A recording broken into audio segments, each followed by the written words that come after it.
After the debate performance that we all sat and watched on live TV, Joe Biden is faced with increasing calls to step down from half of his coalition, while the other half tells you you're a dangerous conspiracy theorist or a Russian puppet if you would suggest rather such a thing. So we're going to go over who is saying to step down, what the reasoning is for stepping down, and my take as to why. Well, I'm not going to tell you which side I land on this here, but what it is that needs to be done with this. So we're going to go over all of that and more at the top half of the show. In other news, Project 2025 is the focus of everything political right now, as our pundit class tries to take our focus away from the Biden administration and what they have done and force the focus onto a referendum on Trump. We're going to go over that, what people are saying about it, what's actually there, and I will put the link in the Discord live on air if you guys would like to read Project 2025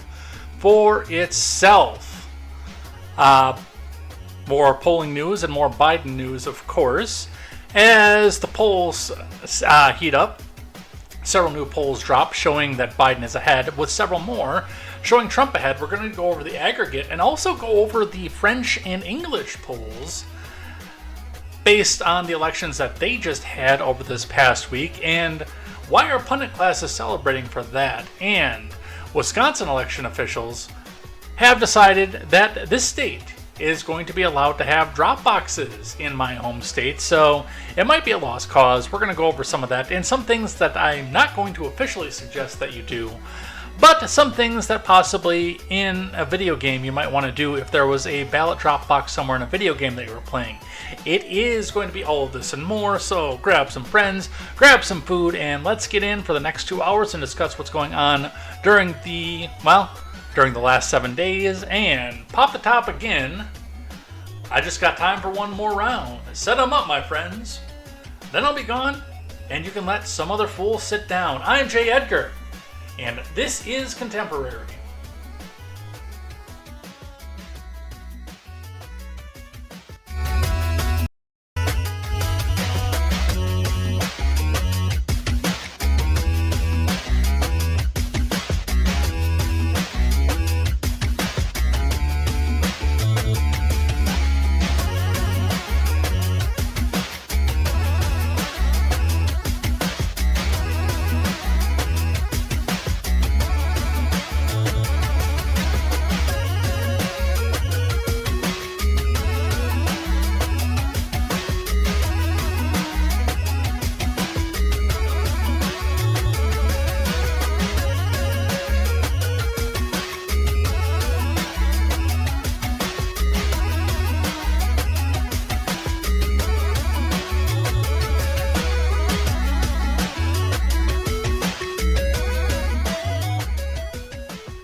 Decca can share the story on this one. The track that was playing during the title card is called Pictionary, and the people in the Radio Cutman chat, at least, seem to go just a little bit crazy for that. I don't know if there was like a show or a Pictionary video game where this came from, but the beat is pretty epic. I like it a lot, and apparently so many people in the DJ Cutman group seem to love it too. So that's pretty cool there. I don't know if Decca is even here. I know Palma's here.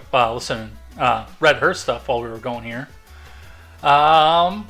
Looking at the chat here, Palmaria says, if you're not watching J. Edgar, why not? Well, tell your friends and get some people in here. I know Mogwai might have some issues with that because he claims he doesn't have any friends, but I know that I met him through his great friend, Silentcaster.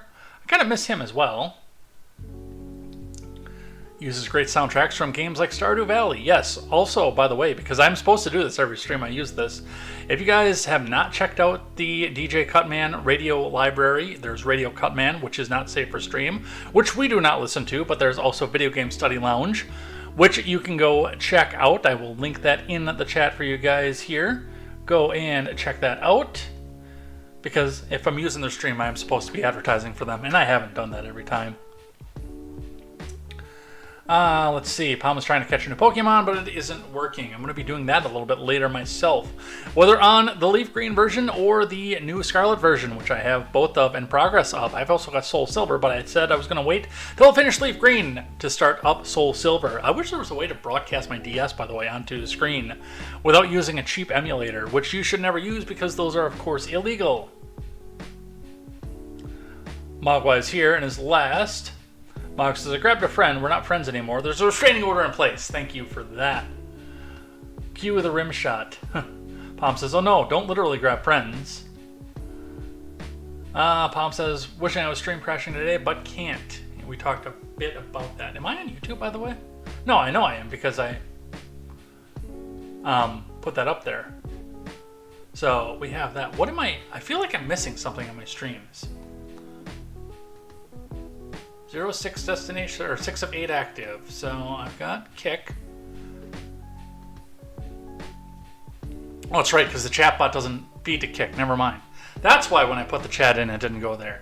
Because it doesn't feed to that one. Alright, yeah, because we cut D-Live. Alright, anyway, we've got a bunch of stuff to go over here today. Before I get started, I do want to make a bit of a commentary on something that happened that didn't make it onto the news stack this week. Partially because of onerous copyrights from the Disney Corporation and ABC News as well. Mr. Zed has joined us on Instagram, said, missed you at the get-together. Yes, unfortunately, and I've been public on this, even though I'm not saying what my new job is. With my job getting bought out at the end of June, I have no vacation time, so unfortunately I could not go. But I do need to touch base with the both of you, Mr. and Mrs. Zed, about something possibly later on in the fall, winter, or otherwise that could possibly be coming down the pipes in the midst here. And I do want to get both of you at one point onto the new project that I'm working with here. And by the way, if you aren't checking out KTZed and Overruled with KTZed over on YouTube, you should be. I have not been in the last couple live streams, but I have listened after the fact. You always should. So yeah, I'll text Kate after, unless you want to grab my number from Kate and text me too. I'll do that after the stream because, hey, the phone that I'd be texting you on is feeding Instagram right now. And I'll give you some details on that and what happened with that and where that went. Anyway, going back to the onerous copyrights from ABC, I don't know if anybody sat down and watched the George Snuffleupagus interview with Joe Biden. I am about 3/4 of the way through it. With Biden spending the majority of the time, trying to flip the narrative on towards Donald Trump and make this whole election again a referendum on him, but also trying to assure voters that he is perfectly fine. He was just tired that day, and he's full of energy now. Talking to George Snuffleupagus, dude, he wasn't. I watched 3/4 of that episode. If that was supposed to make voters feel more comfortable about Joe Biden going to the election, they need to get that off of Hulu as fast as they can. Because holy fuck, that is not going to comfort anybody at all anywhere. Jeez. He is as low energy as he was during the debates. Absolutely. Watch it for yourself if you've got Hulu or if you've got any other ABC affiliate that you can go back and check out. I'm going to finish that up later tonight while I'm catching Pokemon. And yeah, just even that first, because it was, they scheduled it out. It's 32 minutes in runtime. And I skipped ahead just a little bit because the first part of it was George Snuffleupagus talking. And dude, nobody wants to hear that. I didn't want to hear that, but that was what the first part of that was. And yeah, he looks rough. He is having a hard time. And we're going to be talking a bit about that and what people are saying about that here as we get started. As I said before, if you haven't gone out and checked out Overruled with KTZed, please go and do that. Also check out The Daily Ignoramus with Stephen Ignoramus. I have not, unfortunately, because of my new job, been able to catch him since I made the transfer. But I know that he is still chugging along and plugging along, and I'm going to get him on with my new project here at some point as well. So go and check that out. Let's flip the news scene up. Let's check in with the chat one more time. And I say let's get started with the news. All right. Palm shared the stream link with relevant parties, including the Book of Faces. Interesting. Well, maybe we'll get some new people in here as well. Maybe Mr. Zed came into the main chat too. Mog says the Spacey Minutes there in Philly this weekend screams confidence. Yeah, apparently there's a lot of things that really scream confidence off of this. But with the title card being what it is, let's get started and let's talk about Joe Biden. Starting with the Associated Press today, Biden gets support from key lawmakers as he tells Democrats he won't step aside after the debate. And this goes on with a long-running discussion of will he, won't he with Joe Biden as to whether or not he will continue on to the election. And guys, under normal circumstances, I would say that, yes, he should be stepping aside after that debate performance. That was a tough thing to watch.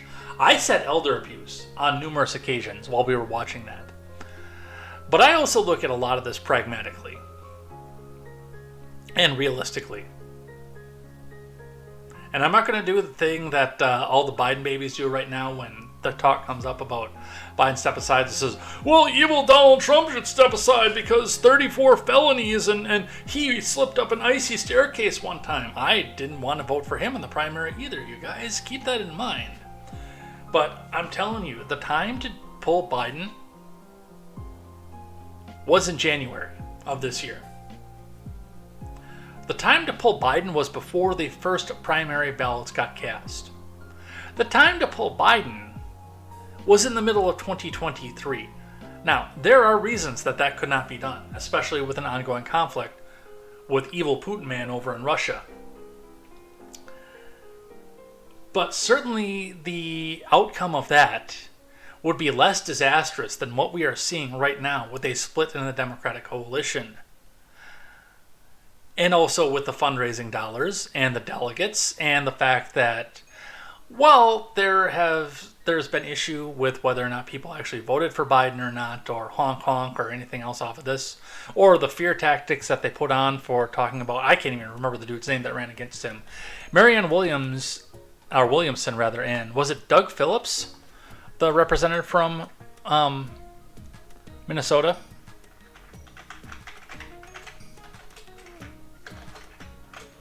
From Minnesota. Rep. Phillips from Minnesota.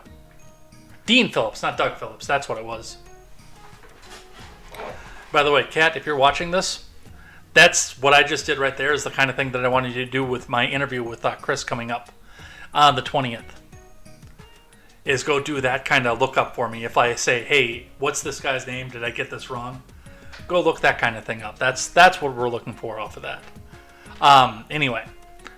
Yeah, I mean, there were people, I don't know if Dean Phillips is going to be able to get his seat back in Minnesota this time through, because so many people were ingrained with the notion that Dean Phillips is a Putin puppet because he decided he was going to run against Biden. Tens of millions of people voted for Biden, and for them to pull him at the last second, at the very end, and say, oh, sorry, nope, we got all your votes, thank you for that, but hey, go vote for Gavin Newsom. God fucking help us for that one. That's called a bait and switch, and you're going to lose a lot of your coalition over that as well. And, I mean, there are some things that I'd love to see it through it, of course, but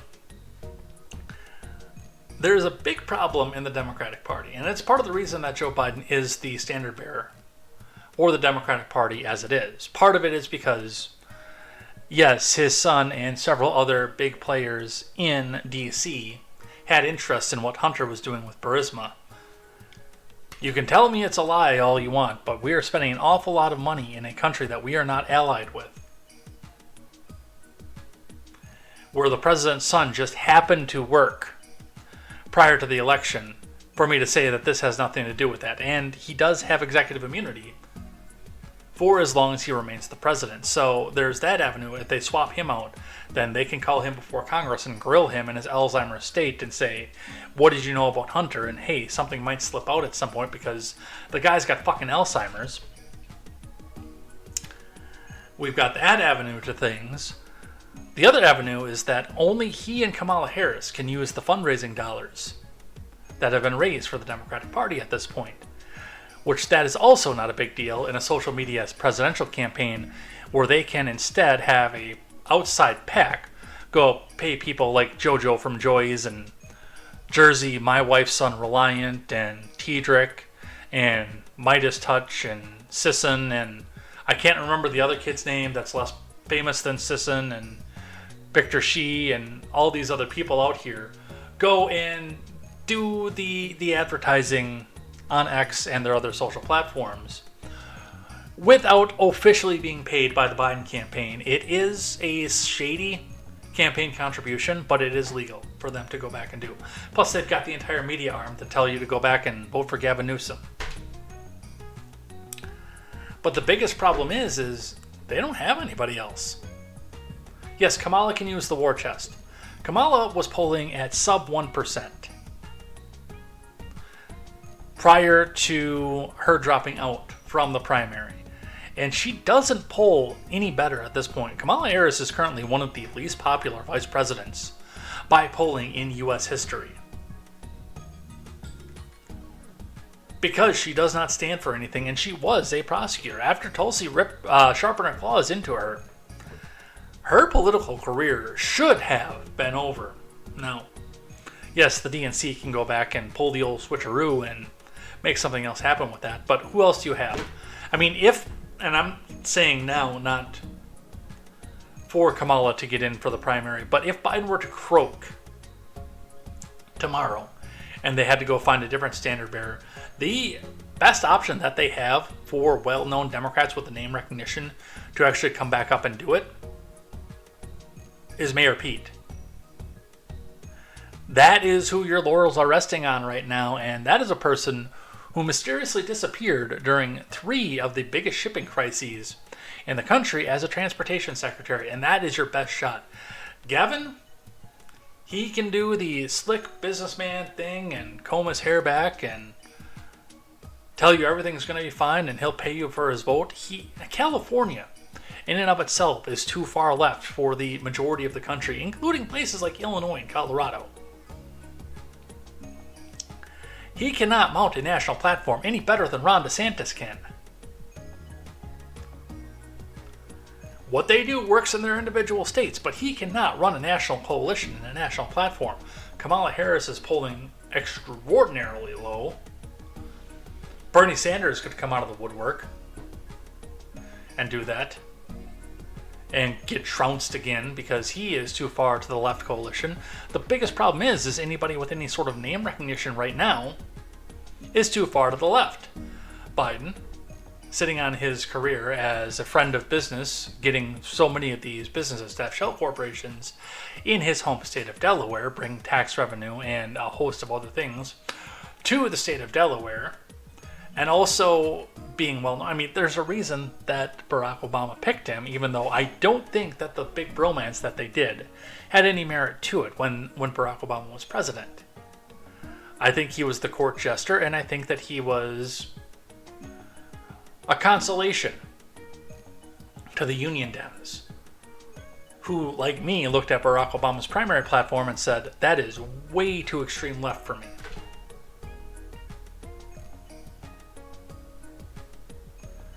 I mean, by polling and by performance, especially post-job performance,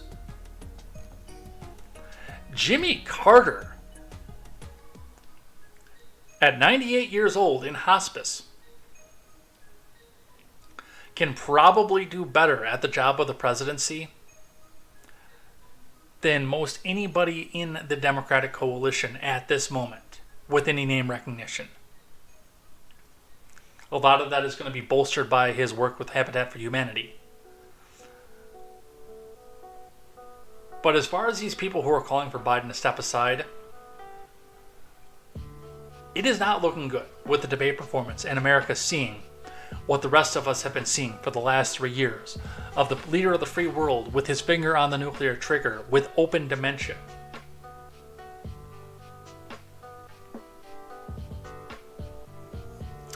And we've all seen it, and the world got to see it on that debate stage. And that is still probably your best bet to defeat Donald Trump in November. So buckle up, because it's going to be a wild fucking ride, I can tell you that. Let's read from the Associated Press now that I'm done with my rant. Let's get the live chat back up here, and the Rumble chat too. I haven't even checked in on Rumble to see if anybody's wandered their way in over on the Rumble side yet today.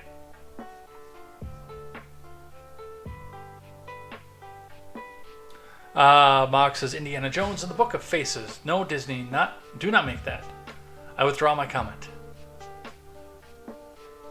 Mox says, let's freak out, J. Edgar 101, and your president of the United States, Kamala Harris.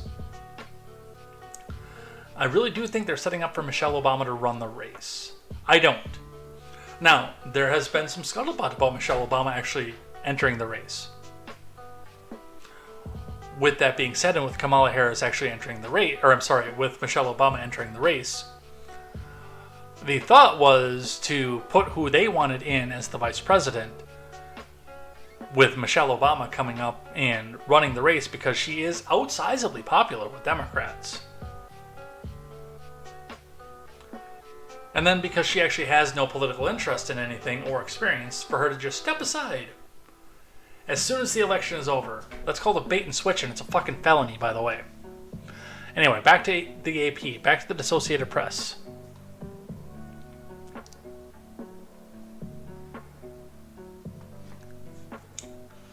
From Lisa Mascaro, Zeke Miller, and Sung Min Kim.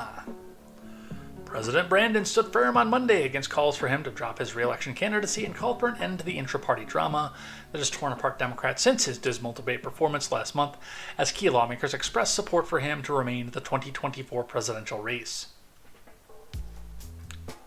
As anxious Democrats returned to Washington, weighing whether to work to revive his campaign or try to edge him out, Biden sent them an open letter aiming to silence their skepticism of his fitness to lead the country for another 4 years. He insisted he wasn't leaving the race and stressed that the party has one job, which is to defeat presumptive Republican nominee Donald Trump in November.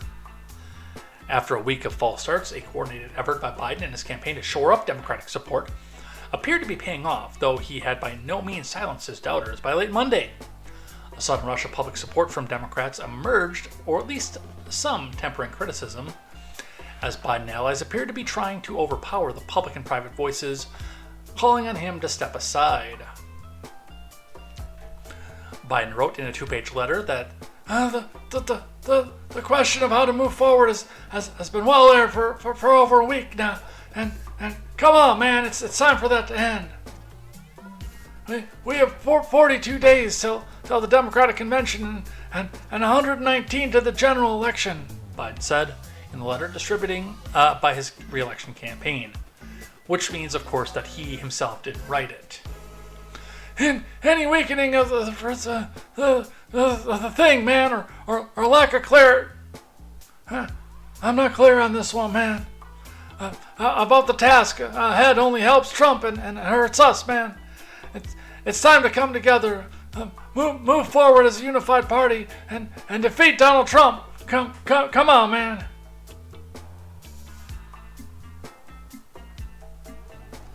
Biden followed up the letter with a phone interview from MSDNC's Morning Joe, in which he insisted that average Democrats want him to stay in the race and said that he was frustrated by the calls from party officials for him to step aside. By the way, I'm pretty sure one of my exes got deleted because I think it was Reiner that had come up.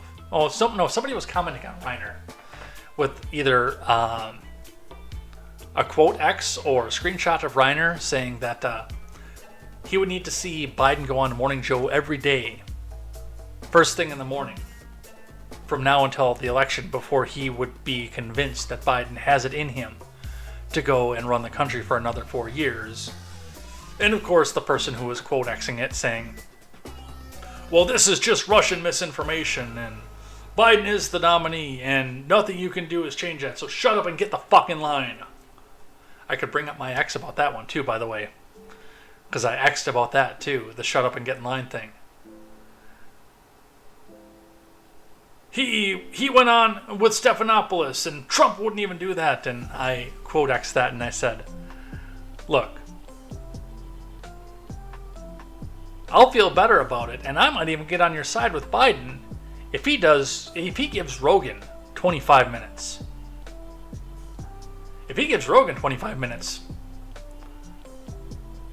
well, I think that would tank his political career, but if he gives Rogan 25 minutes and gives a performance at least on par with what he gave with Snuffleupagus, which is not a huge bar to clear,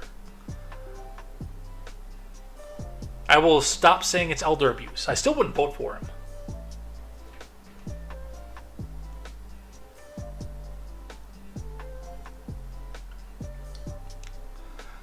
They're big names, but I don't care what those big names think, man. He threw the gauntlet at his critics, saying that if they're serious, they ought to announce for president, challenge me at the convention, or rally behind him against Trump. Later, Biden joined a call with members of his National Finance Committee, while First Lady Dr.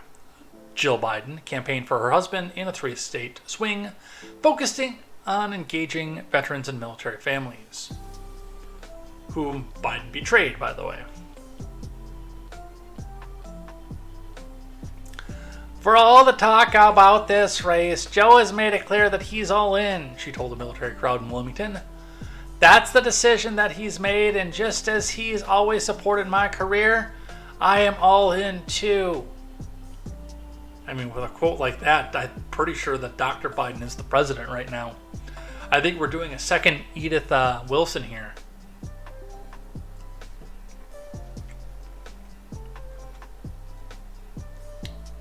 Democratic voters are split on whether Biden should remain the Democratic Party's nominee for president or whether there should be a different Democratic nominee, according to a New York Times Siena College poll. And again, the problem is who do you bring forward?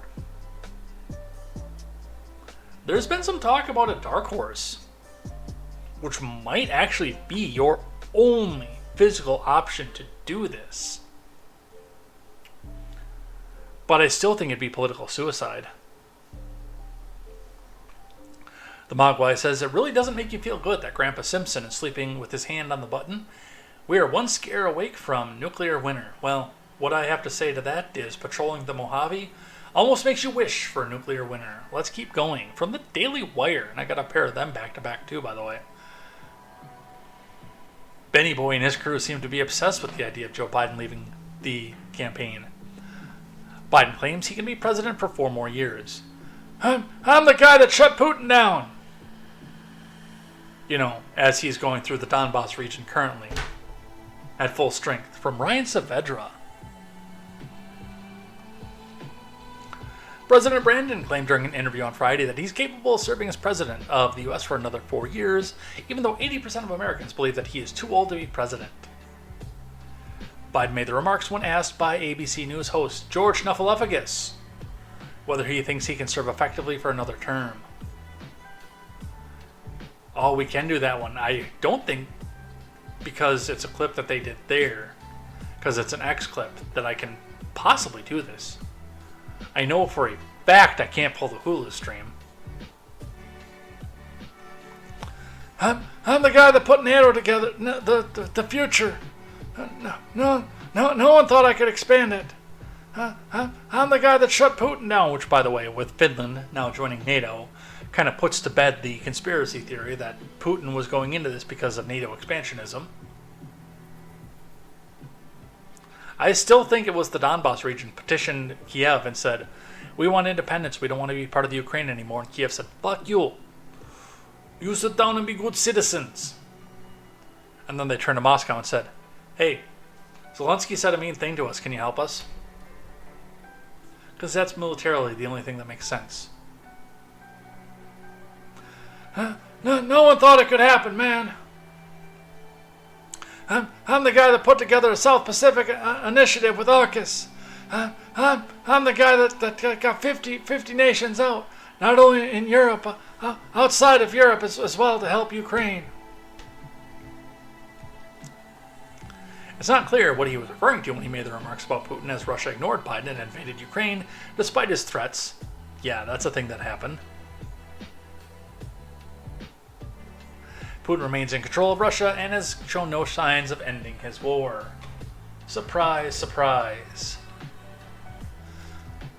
I'm the guy that got the Japanese to expand their budget. I'm So I mean these and for example, when we decided we used to have 40% of computer chips, we invented the chip.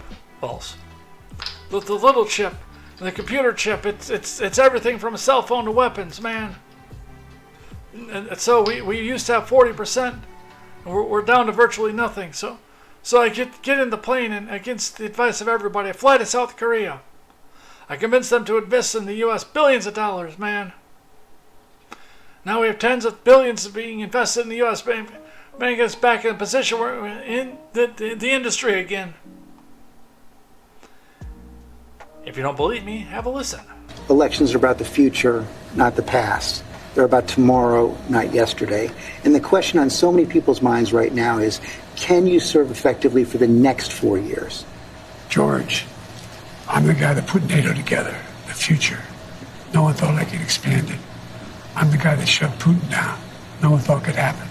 I'm the guy that put together the South Pacific Initiative with AUKUS. I'm the guy that got 50 nations, out, not only in Europe, outside of Europe as well, to help Ukraine. I'm the guy that got Japanese to expand their budget. For example, when I decided we used to have 40% of the computer chip, and we invented the chip, that little chip for the computer chip.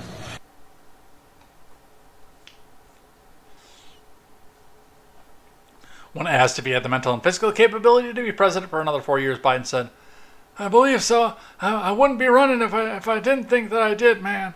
I'm running again because I think the thing, man, what has to be done to take this nation to a completely new level." When is all that takes a toll? Do you have the mental and physical capacity to do it for another 4 years? I believe so. I wouldn't be running if I didn't think I did. Look, I'm running again because I think I understand best what has to be done to take this nation to a completely new level. We're on our way. We're on our way. And look, the decision recently made by the Supreme Court on immunity, you know, the next president of the United States, it's not just about whether he or she knows what they're doing. It's not about a conglomerate of people making decisions. It's about the character of the president. The character of the president is going to determine whether or not this Constitution is employed the right way.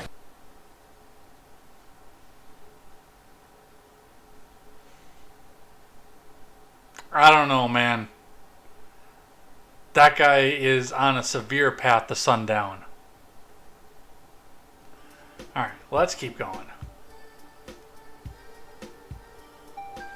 Oops. Let's get through this till I'll fix it next time. CBS News.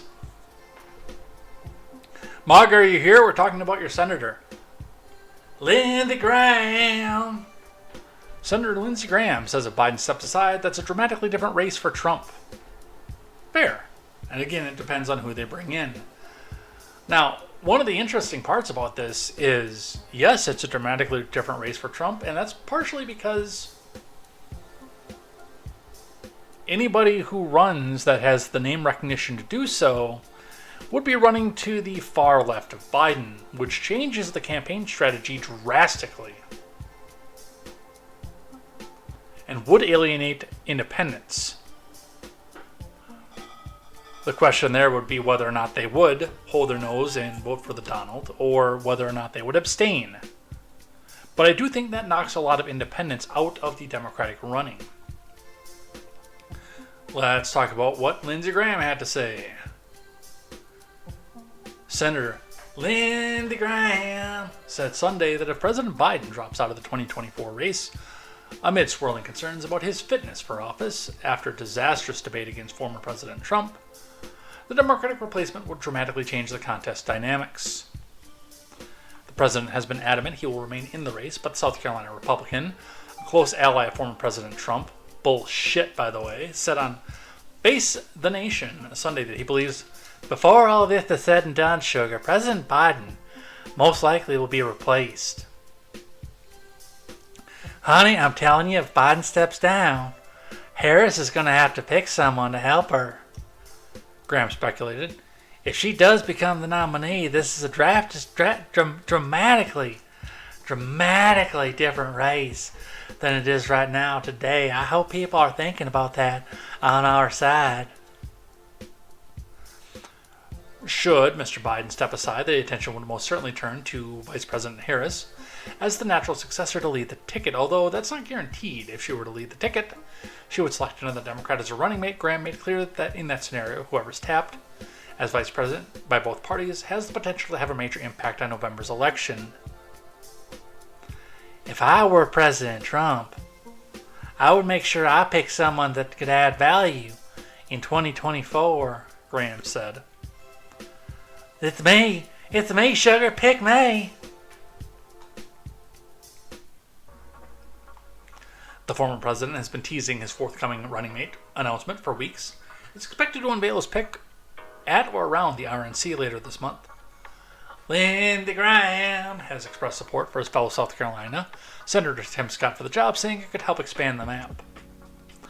But Graham outlined that beyond Scott, 3 other Republicans are being talked about for the job: Doug Burgum, Marco Rubio, and J.D. Vance. He noted that someone who isn't being talked about, but should be, is Glenn Youngkin, saying that if we win Virginia, we win.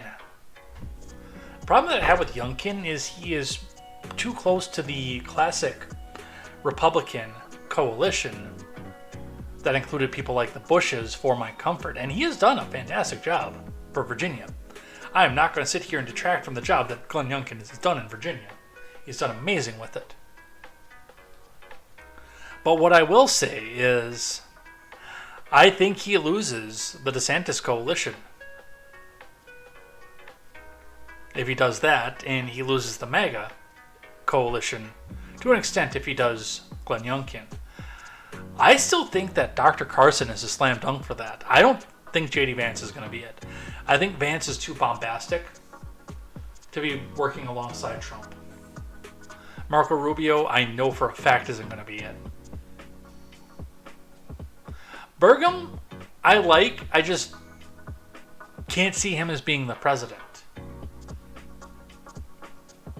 And I don't think he actually brings anything to the ticket. And that is coming again from somebody that likes Doug Burgum as a politician. I think he's done great for North Dakota. I just don't think he brings anything directly to a Republican ticket. And where Lindsey Graham is correct on this is that Youngkin, while I don't like his policy, and I think a lot of people would be turned off by his policy, does bring to the table a popular Republican governor of a lean blue state. So, a lot of things to think about. I still think Dr. Carson is the best man for the job. And I said that in 2016 as well, before Judas Iscariot Pence became the nominee instead. Electroshock therapy Pence. Maybe Lindsey Graham there should stay away from electroshock therapy Pence. Or maybe not. Maybe he'll start talking normal and I can't make fun of his voice anymore. Alright, from Politico, who could actually replace Biden? We break down the options. We'll go through a little bit of this one here. Kamala Harris, no. The case, choosing Harris would avoid a messy intra-party fight. Stepping over Biden's own vice president would cause fracas within segments of the Democratic Party who would see it as a diss to black Democrats, and in particular to black women, who are often described as the backbone. She is also known as a strong fundraiser. The challenges: her primary campaign flamed out before a vote was cast, and Harris's national polling has been weak throughout her time in office.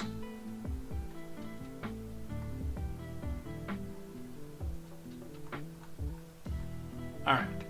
J.B. Pritzker. See, J.B. Pritzker's association to Chicago politics, I think, would turn a lot of, again, independent middle ground voters off.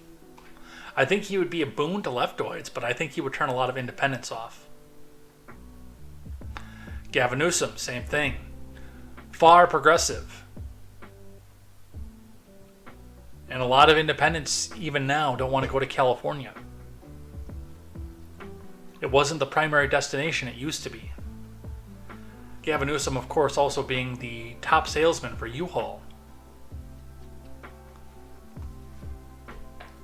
Gretchen Whitmer, 52, according to reporting from Politico's own Jonathan Martin, Whitmer has made clear to Biden's camp that she doesn't want to be involved in the chatter surrounding Biden's replacement, but she's also nervous about how the president might perform in her home state of Michigan. Whitmer has certainly overperformed expectations in her home state. She owes much of her success in Michigan to relationships she built over many years. Per the Associated Press, Whitmer has also insisted she won't run even if Biden does step down. The challenge is whether she would be able to replicate her statewide success in a national environment, which is the problem, by the way, for DeSantis as well. It remains to be seen. She's proven that her strategy of steady relationship building works in Michigan, but she wouldn't have nearly the same amount of time to build out a national operation. She'd also have to contend with potential sexism, which punished Trump's last female opponent.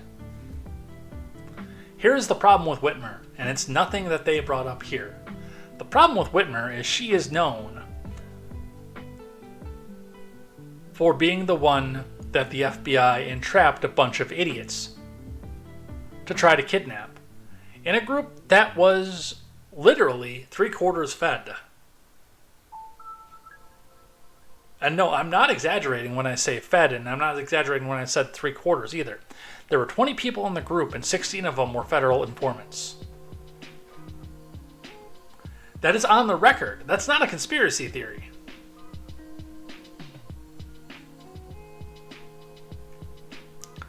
Josh Shapiro.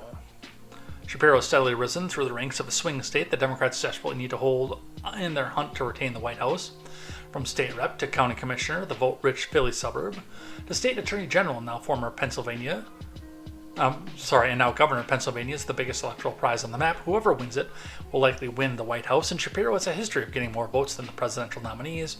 At the top of the ballot, if elected, he'd become the first Jewish president. The challenge is name recognition. He does bring to the table being a governor of a swing state, but most people don't know who this one is. Andy Beshear, governor of Kentucky. This is another one I've actually brought up. I don't know that he has the name recognition. He has more than Josh Shapiro does, but he does hold the advantage, and I was talking to Palm about this. He does at least hold the advantage of, like they said in this one, being a consistent Democrat governor over and over again in a very red state. I don't think he can do it, but I think he would come almost as close as Mayor Pete would. And Mayor Pete. We've discussed that one already. Yeah, I think Mayor Pete and Andy Beshear are the most likely. Alright, now it's time to dox some people. Which means for Democrats, stop watching their movies, stop watching their anything that they do, because they're obviously Russian plants. These celebrities have called on Biden to step down. Right into the list. Rob Reiner, John Cusack, Reed Hastings, Michael Moore. That one surprises me a little bit. Stephen King, Ari Emanuel, Abigail Disney, Damon Lindelhoff,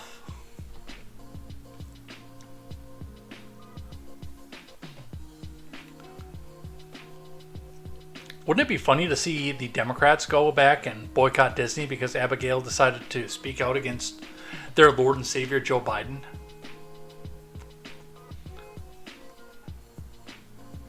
Another one here, Jon Stewart. From Amanda Harding over the Daily Wire, Jon Stewart suggests Dems could replace Biden, uses Europe as an example. The Daily Show host, Jon Stewart, clown nose on, clown nose off, Jon Stewart sounded off with some strong opinions about President Biden's debate performance and his chances of winning re-election in November. The 61-year-old political commentator began by lamenting how long of a time there is between primaries and elections in America, which is different from European countries. 4 months is for fucking ever, Stewart said during his monologue in Monday's show. Did they give me a video on that one? No, they didn't. Unlike other Hollywood figures, notably Rob Reiner, And Stephen King, the host, didn't explicitly say Biden should end his campaign or resign, but did say a dialogue should take place following Biden's shaky debate performance last month. Can't we stress this candidacy? Stewart continued. Can't we open up the conversation? Do you understand the opportunity here? Do you have any idea how thirsty Americans are for any hint of inspiration or leadership? And a release from this choice between megalomaniac and a suffocating gerontocracy. The debate was a shocking display of cognitive difficulty, the Daily Show host continued. Recognizable to unfortunately anyone who's dealt with aging parents, and it's hard to watch. Stewart went on to claim that former President Trump performed as expected during the debate, which only served to highlight Biden's incompetency in his opinion. The difference is Trump delivered at the debate to expectation. We expect him to be fucking crazy, which he wasn't. But for Biden's performance and inability to articulate at times, it was stunning. I could not believe what I was watching, then it got worse, Stewart went on. And Stewart, of course, as I mentioned in the beginning of the article, is in a unique position with this because if he does start to get criticism, he will just look back at his detractors and say, "What the fuck are you criticizing for me? I'm a comedian. No, you don't take anything I say seriously. I'm just a comedian." But then while he's saying it, he'll expect you to take him 100% seriously. If you call him out for being a comedian, especially.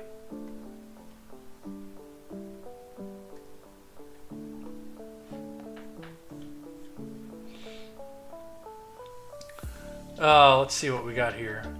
I have not paid attention to chat in a while. The Mogwai says, "Oh, Lindsay." The Casabas says, "Lurking, liking the impressions." Mog says, "Lindsay is the gerbil to Trump's asshole."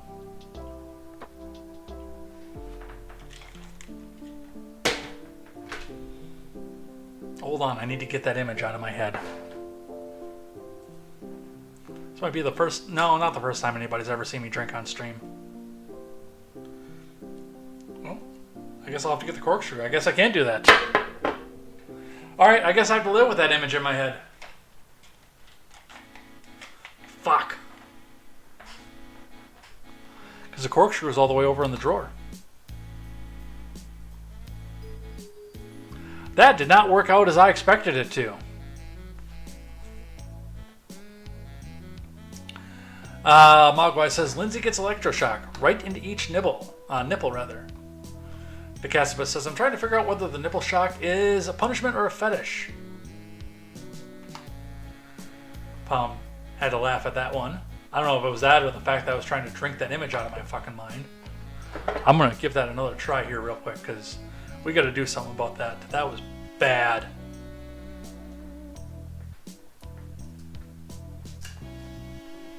Nope. Corkscrew's got to come off for that one. Fuck.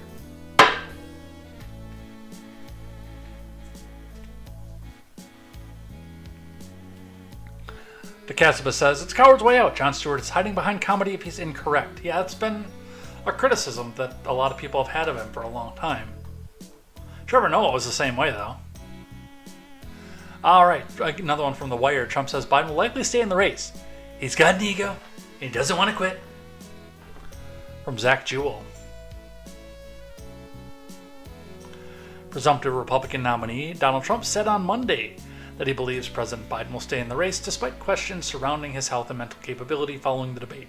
Oh, by the way, to Casabas, for whoever that guy in the chat that always asked about the apple mead, that was what that was. But I can't get the fucking thing open.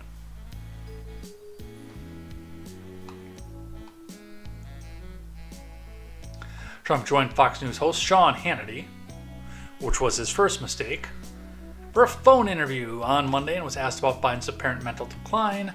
The former president told Hannity that Biden's answers during CNN debate on June 27th, "They didn't make a lot of sense," adding that some of the answers were just words put together that had no meaning or sense. "Look, I don't know what he just said, and I don't think that he does either." Despite Biden's struggles during the debate, which resulted in calls for him to step aside from his re-election campaign, Trump said it's likely that the president would stay in the race.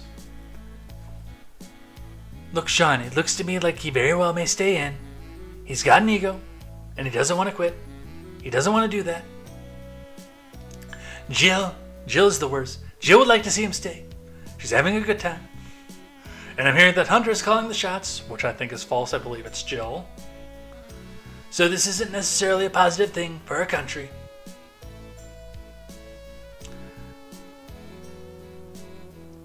See how long this clip is. Nope, that's 20 minutes. We're not going to do that one. I'm not going to make you listen to 20 minutes of Sean Hannity. Because I wouldn't even listen to that. I wouldn't even listen to that on double speed.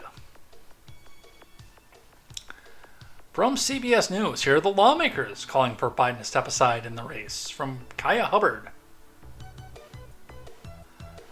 So far, 7 House Democrats have directly called on the president to exit the race. Lloyd Doggett of Texas, Raul Grijalva of Arizona, Seth Moulton of Massachusetts, Mike Quigley of Illinois, Annie Craig of Minnesota, who, by the way, I think is the representative right across the river. Somebody fact check me on that.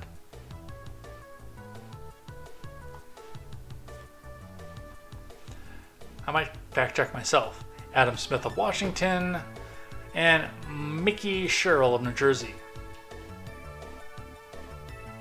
Meanwhile, as lawmakers prepare to return to Washington, a group of senior House Democrats met with Hakeem Jeffries over Zoom Sunday night, where a person on the call and 3 people familiar with the meeting, anonymous sources of course, told CBS that 3 more lawmakers said Biden should leave the race.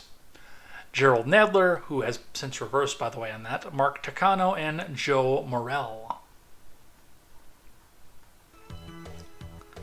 And about 70% of the Democratic electorate. Now, Tom Watson, and I decided to comment on this, but we'll look at the full quote first. X's on July 6th, it says, if Biden stays in, I have just one piece of strategic advice for Biden-Harris 2024. Run against the media, hard. It's right there. Flip it back. I'm talking about a daily piñata. Well outside your previous comfort level and ours, the coalition will respond. To which, as you already saw on the top, if you're watching on the video, if you're listening on the audio platform, I'll read it to you. I quote X that and said, would you say you'd advise them to tell their followers that the media is the enemy of the people? And yes, by the way, that has been something that our friends on the left have gotten dangerously close to. As CNN, the New York Times, and even MSNBC have renewed calls for Biden to step aside, is there are a bunch of people who are dangerously close to saying the words, the enemy of the people. You know that thing that they said you should be in prison for if you said it in favor of Trump? They're not quite there yet, but they are dangerously close to that. From the Daily Wire. White House visitor logs show Parkinson's expert met with Biden's doc, from Daniel Chayton. President Biden's doctor met with a neurologist who's reportedly a Parkinson's expert at the White House earlier this year. Visitor logs show. The New York Post first published a story on Saturday about the logs as questions swirl about the commander-in-chief's health following a fumbling debate performance less than 2 weeks ago. Online records show Kevin Kennard, whose LinkedIn page shows him as being a movement disorder specialist, and Walter Reed met with top White House physician Kevin O'Connor at 5 p.m. Eastern Time on January 17th. These same logs show the visit taking place in the residence clinic with 2 other people. According to the Post, Walter Reed cardiologist John Atwood is one of the individuals listed as being in the room. The 4th has not yet been identified. Kennard traveled to the White House at least 9 other times for appointments in the past year, stretching back as far as August 25th. The visitor logs show, however, the purpose for each visit, including one with O'Connor in January, is not shown in the records. So, and a lot of people jumped and ran with this and said that they're going to try to astroturf and say Biden had Parkinson's and that's why he had such a bad debate performance. But I will remind you of a couple things. Number one, these visitor logs go back to January, long before anybody even thought about the debate between Trump and Biden. And number two, while he is himself a Parkinson's expert, he is a general neurologist, which means he does have knowledge of a vast majority of other mental disorders. Use that information how you will. I'm not going to say that they were trying to do a cognitive test or cover up cognitive ability. All I'm saying is that there has been a neurologist in the White House discussing things with the general White House physician 9 times in the past year. And it does not necessarily have to be over Parkinson's. From the USA Today. I guess I have to archive that one. I forgot about that. They're Nazis about that. We'll have to come back to that one.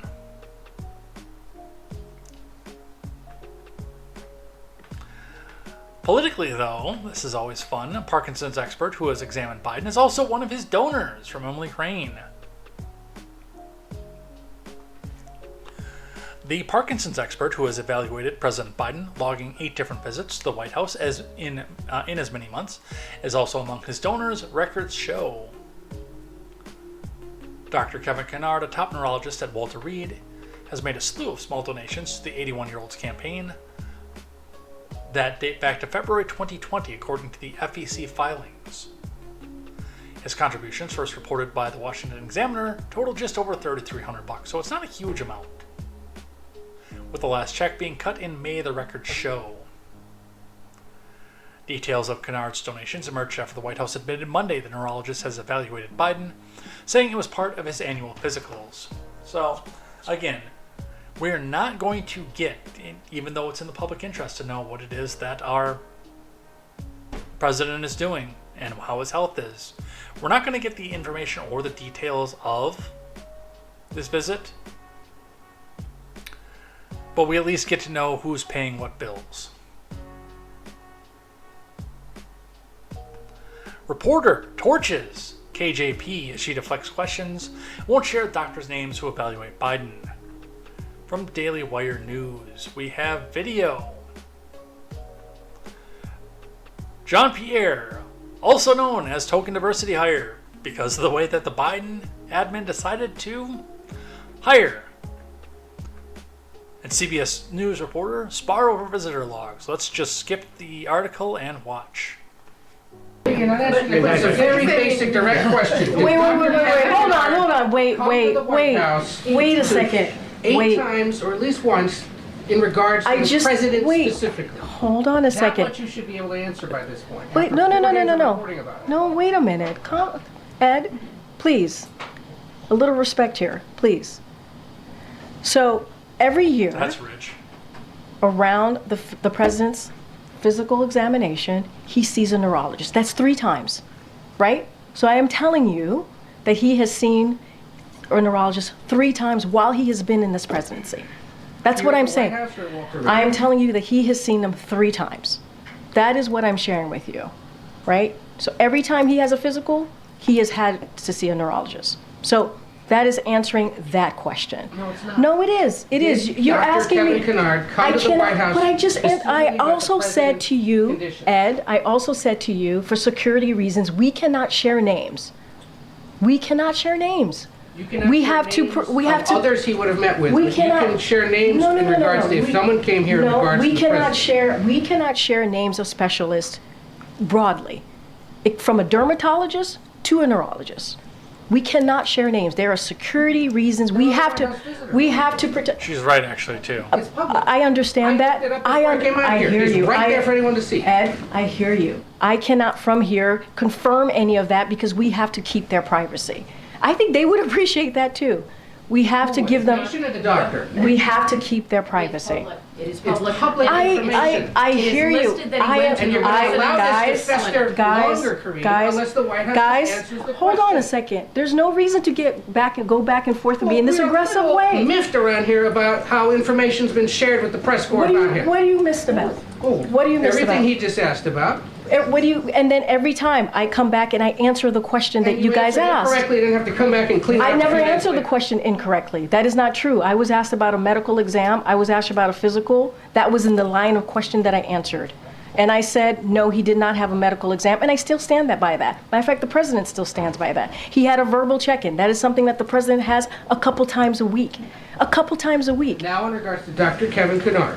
And I am telling you right now that I am not sharing confirming names from here. It is the security reasons. I am not going to do that, Ed. It doesn't matter how hard you push me. It doesn't matter how angry you get with me. I'm not going to confirm a name. It doesn't matter if it's even in the log. I am not going to do that from here. That is not something I am going to do. What I can share with you is that the president has seen a neurologist for his physical 3 times. 3 times.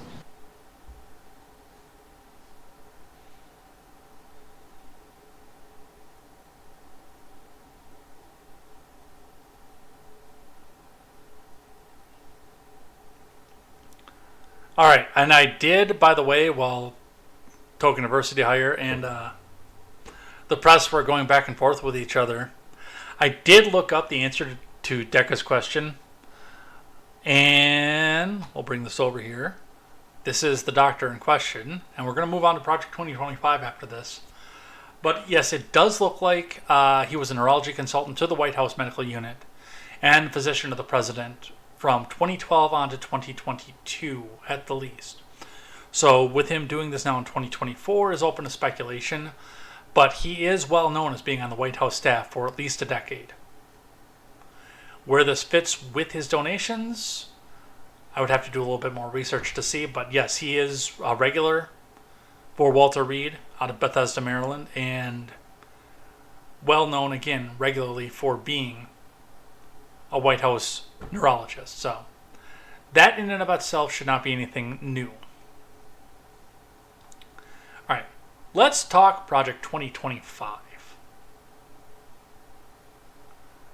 So we've got a lengthy policy statement off of this with the propaganda out front.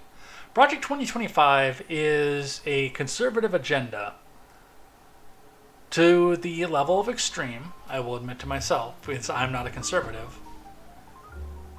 I have not read in its fullest form. I do plan to do that before next week's Contemporary, because I didn't expect this to get as much of the news as it did. But it is a conservative agenda that was put forward by the Heritage Foundation,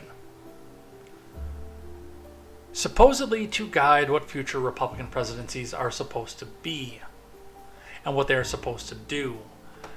And once this came out, and I do have questions about this coming out right after Biden's disastrous debate performance, our friends on the left can only focus on the fact that this even comes out and exists. So again, I have not read through this myself. I will put this in the Discord. If you guys have not joined the Discord, feel free to do so.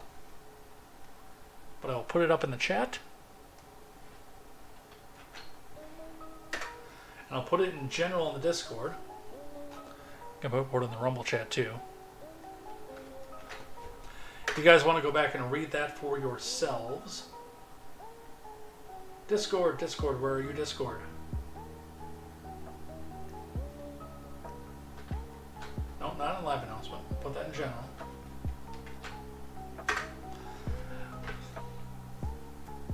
But with this being out here, going back to what I was saying with that before, this is where we're trying to see a referendum be painted on Trump rather than the referendum on the person who's actually sitting in the presidential Oval Office right now.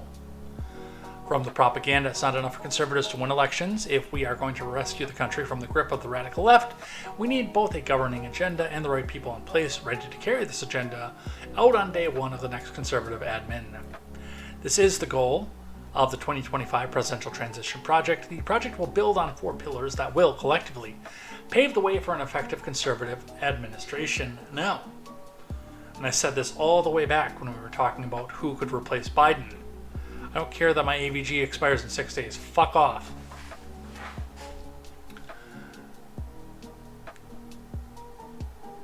Part of the problem, with DeSantis especially, is the fact that his agenda works extremely well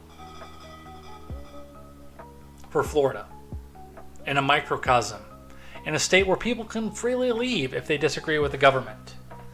But it doesn't translate out to a national level. Gavin Newsom, a lot of people in Los Angeles like the guy and the job that he's doing. I cannot understand why to save my life. But a majority coalition of the state of California likes what he's doing. It does not translate well to a national agenda.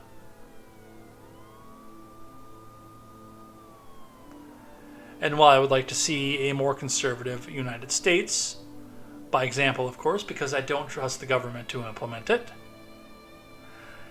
even if we were to use the government to implement something like this, one of the things I will point out is you have to have power politically in order to implement an agenda. Which, yes, unfortunately means sometimes sacrificing some of your values to get more people on board. Now, to take it from Mark Hamill, aka Darth Leftoid, and he's got to put the picture of Trump in there with it because, in spite of the fact that Trump has vehemently denied being involved with this, that doesn't fit with the narrative. Mark Hamill X's out in the cringiest way possible. With fear for our democracy, I dissent. And this is what he has. Most of this I don't agree with, especially on a federal level. And no-fault divorce, which would take marriage and licensing away from the states, where it is firmly rested thanks to the 10th Amendment. That, if that is true in Project 2025, that is a non-starter for a person like me, who's against government in all forms, but especially at the federal level. Complete ban on abortions without exceptions, overturning the kickback to the states agenda that was the conservative agenda up until 5 seconds ago. Ban contraceptives. States' rights issue. 3 out there on the top are states' rights issues. Additional tax breaks for corporations and the 1%, which has been the classic left-wing boogeyman since Nixon. Higher taxes for the working class, the other classic boogeyman since Nixon.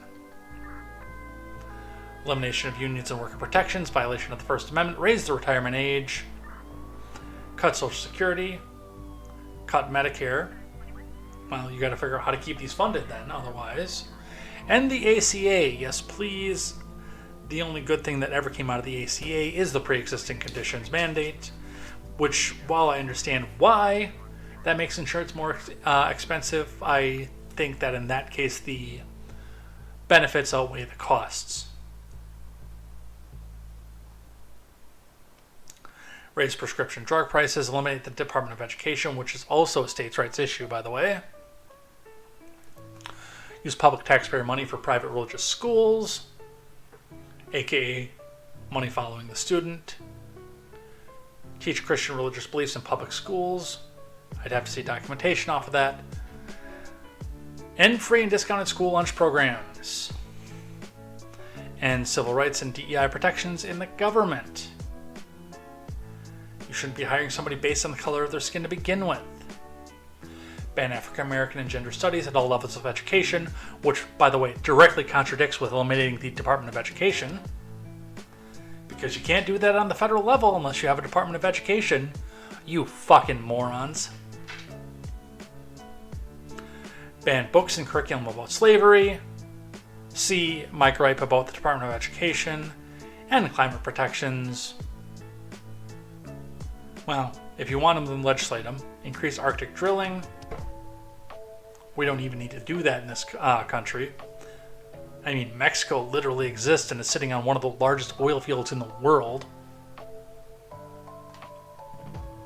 Deregulate big business in the oil industry. Well, deregulate all industry would be my take on that, so that somebody can make a counter to big business.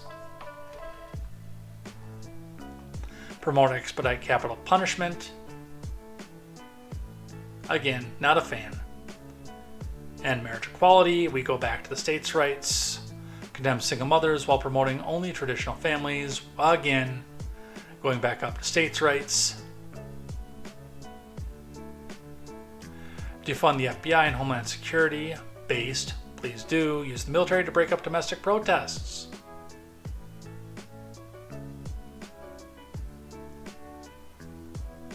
Yeah, there's no way the military would turn guns on their own citizens. Mass deportation of immigrants and incarceration in camps. Who built the cages, Joe? And birthright citizenship. I have varying views on that one. Ban Muslims from entering the country, which would directly violate the First Amendment. eliminate federal agencies like the FDA, EPA, NOAA, and more, which might be coming because of Chevron, and continue to pack the Supreme Court and lower courts with right-wing judges. Which is what you get to do when your party is in power. 3/4 of this list that Mark Hamill put out contradicts itself.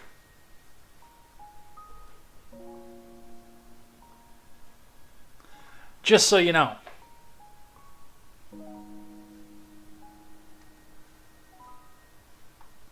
Alright, from CBS News, what is Project 2025? What to know about the Conservatives' blueprint for a second Trump admin, from Melissa Quinn and Jacob Rosen. Voters in recent weeks have begun to hear the name Project 2025 invoked more and more by Biden and Democrats who are appalled by Biden's piss-poor debate performance. As they seek to sound the alarm about what could be in store if former President Trump wins a second term in the White House, in spite of the fact that he has vehemently opposed it. We'll talk about that in a bit. Overseen by the Heritage Foundation, the multi-pronged initiative includes a detailed blueprint for the next Republican president to usher in a sweeping overhaul of the executive branch. Trump and his campaign have worked to distance themselves from Project 2025, with the former president going so far as to call some of the proposals abysmal. But Democrats have continued to tie the transition project to Trump and failed, especially as they find themselves mired in their own controversy against whether or not Biden should withdraw. What is Project 2025? It's a proposed presidential transition project that is composed of 4 pillars: a policy guide for the next presidential admin, a LinkedIn-style database of personnel who could serve as the next administration, training for that pool of candidates dubbed the Presidential Admin Academy, and a playbook of actions to be taken within the first 180 days of office. It is led by 2 former Trump admin officials, Paul Dans, who is Chief of Staff at the Office of Personnel Management and now serves as Director of the Project, and Spencer Cretion, former Special Assistant to Trump and now Project Associate Director. Project 2025 is spearheaded by the Heritage Foundation, but includes an advisory board consisting of more than 100 conservative groups. Much of the focus and criticism of Project 2025 involves its first pillar, the nearly 900-page policy book that lays out an overhaul of the federal government called Mandate for Leadership 2025, The Conservative Promise. The book builds on a mandate for leadership first published in January 1981, which sought to serve as a roadmap for Reagan's incoming admin. So basically none of this is new. Another important thing to remember about this. The Heritage Foundation also created a mandate for leadership in 2015, ahead of Trump's first term. 2 years into his presidency, it touted that Trump had instituted 64% of his policy recommendations, ranging from leaving the Paris Climate Accords, increasing military spending, increasing offshore drilling, and developing federal lands. In July 2020, the Heritage Foundation gave its updated version of the book to then White House Chief of Staff Mark Meadows. So, people who are not currently in the administration trying to make plans for people to be in the admin. I still call bullshit on this. Alright, CNN reporter compares Trump's platform and Project 2025, because remember, Trump has taken a much milder format, Agenda 47, and a much more liberal one at that, which is leaving the DeSantis bros in all sorts of disarray. Let's listen. Phil, you've been comparing how the Republican platform compares to the controversial policy guide called Project 2025, put together by a bunch of Trump allies, kind of helmed by the Conservative Heritage Foundation. What stands out to you when you compare the 2 platforms? You know, what's most interesting to me, I think to start with, is one, they are not necessarily the same. And I think it's been very clear from the very beginning. And despite the former president saying he doesn't know anything about Project 2025, as you note, there are several top officials from his former administration, likely future officials in a prospective second term, that work with the Heritage Foundation's group known as Project 2025. However, there are some very significant differences in the platform. One, the platform, at least compared to past years, significantly shorter, very much written in Trump's own voice.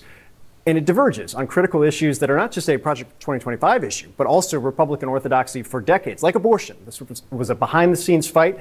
The former president has made clear he no longer supports a federal ban. He had supported a 20-week ban. It diverges from Project 2025 fairly significantly, takes the ban language off the table entirely, does attempt to mollify Christian conservatives by alluding to the 14th Amendment, which they believe says that life starts at conception. But it's very different from Project 2025 in the sense that they lay out in their proposal, in that 900-page playbook, that the federal government, both Congress and unilaterally from the executive branch, should be doing everything in their power to protect the unborn. That could be executive orders, that could be legislation, that would almost certainly be a federal ban that they support. Trump is not in that place. He's made that clear, and it's very much so underscored in the platform. Are there areas where you see, where else do you see divergence? Where else do they split? I think what's interesting, cultural issues are central to Project 2025, and they've been central very much in the former president's campaign as well. But one where they diverge is on the issue of gay marriage. It is not an issue that is listed in the platform. That is a change from the 2016 platform, which carried over into 2020.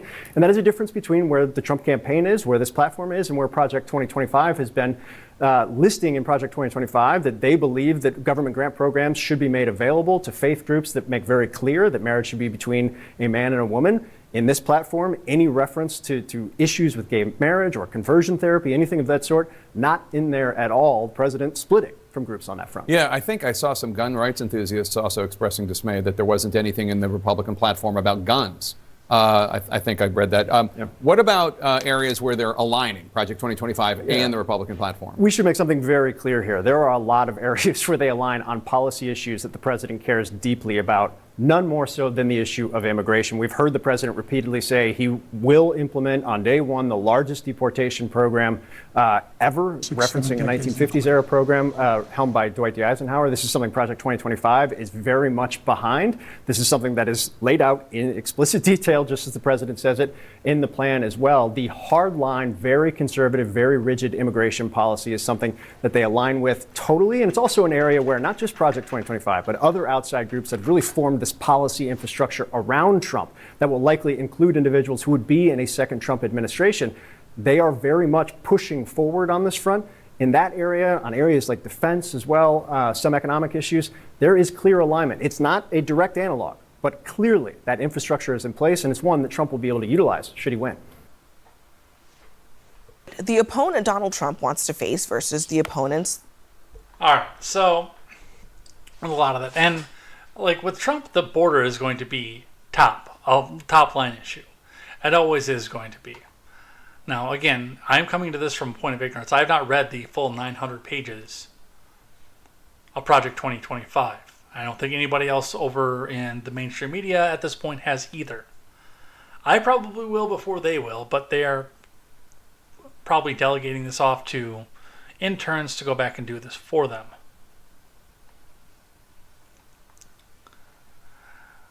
The Calvin Coolidge Project reporting just in, President Trump has officially rejected supporting Project 2025 in any way, shape, or form. From Truth Social, I know nothing about Project 2025. I have no idea who's behind it. I disagree with some of the things that they're saying, and some of the things they're saying are absolutely ridiculous and abysmal. Anything they do, I wish them luck, but I have nothing to do with them. Which led to an absolute cacophony of people just saying, oh, he is lying about it. I'm going to skip these other two on this and just go right to the Slate one. We need to talk about your ad blocker. Yeah, good fucking luck with that. There's a reason Trump is suddenly lying about Project 2025. Well, he's suddenly lying about it because you just started bringing it up 3 fucking days ago. From Norman Eisen and Joshua Kolb. With all the focus in recent weeks on President Biden's age-related limitations, it's worth remembering that Trump's incessant falsehoods and self-proclaimed desire to be a dictator on day one make him far more unfit for the presidency. Keep in mind, Slate is not a green check verified publication, and a lot of this is propaganda as I read this. The latest Trump lie is that should be garnering more attention is his attempt to distance himself from Project 2025. His statement is demonstrably false. It reflects an attempt to deceive American voters about the dictatorship a second Trump term would bring. Oh, give it the fuck up. The reasons that Trump is unfit are manifest. He's a convicted felon, inveterate liar, coddles the nation's adversaries.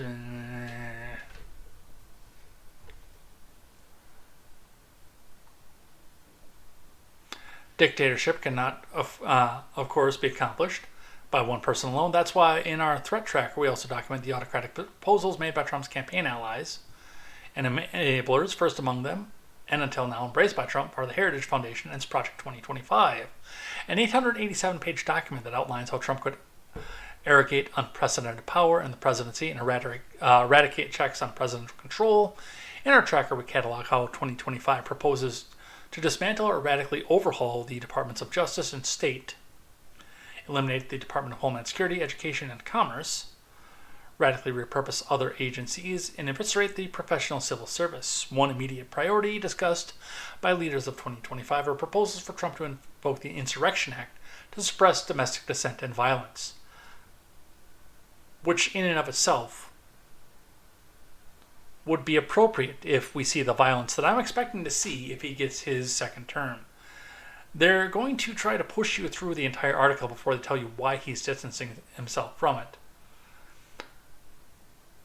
But the boiling down of the article is, well, because he lied about everything else, everything he's ever said in his entire life, he's lying about this too, with no proof behind it.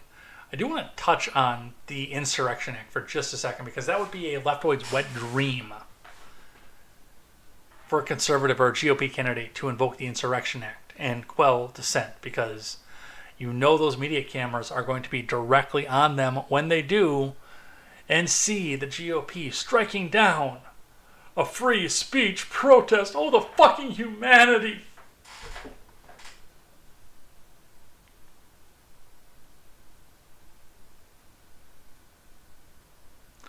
Alright, some polling news.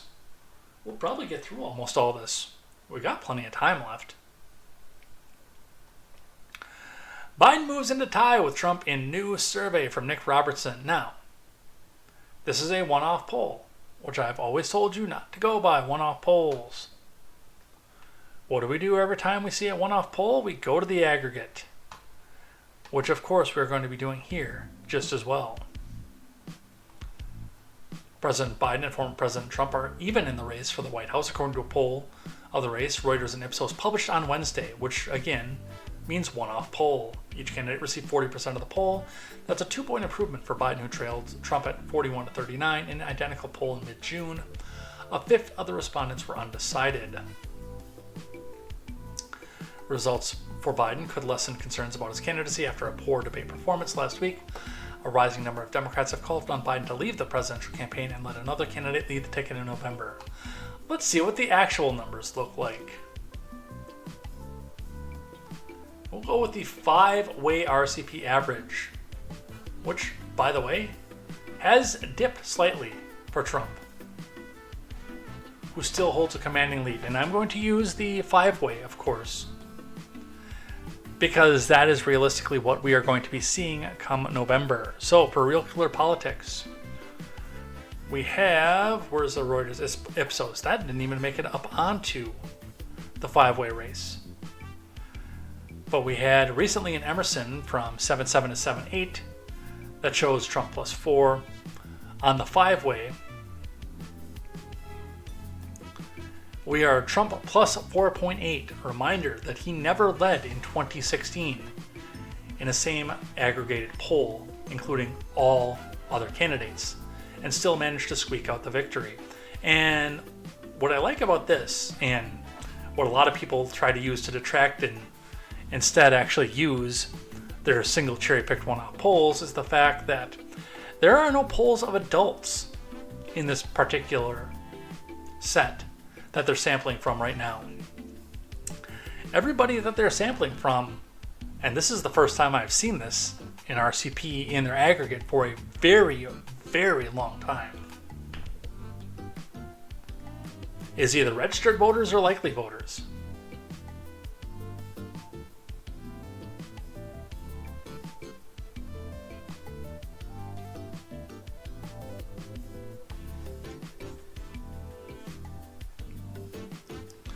So when they go back and cherry pick a poll, it's because they're reaching out of desperation.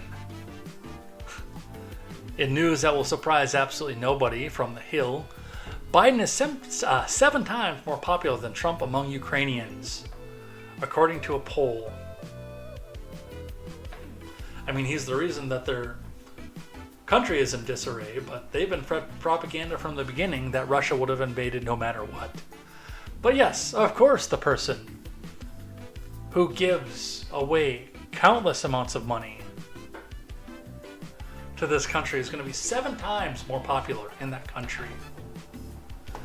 I don't even care to read this article. It's just that stupid, but I'll read the live chat instead.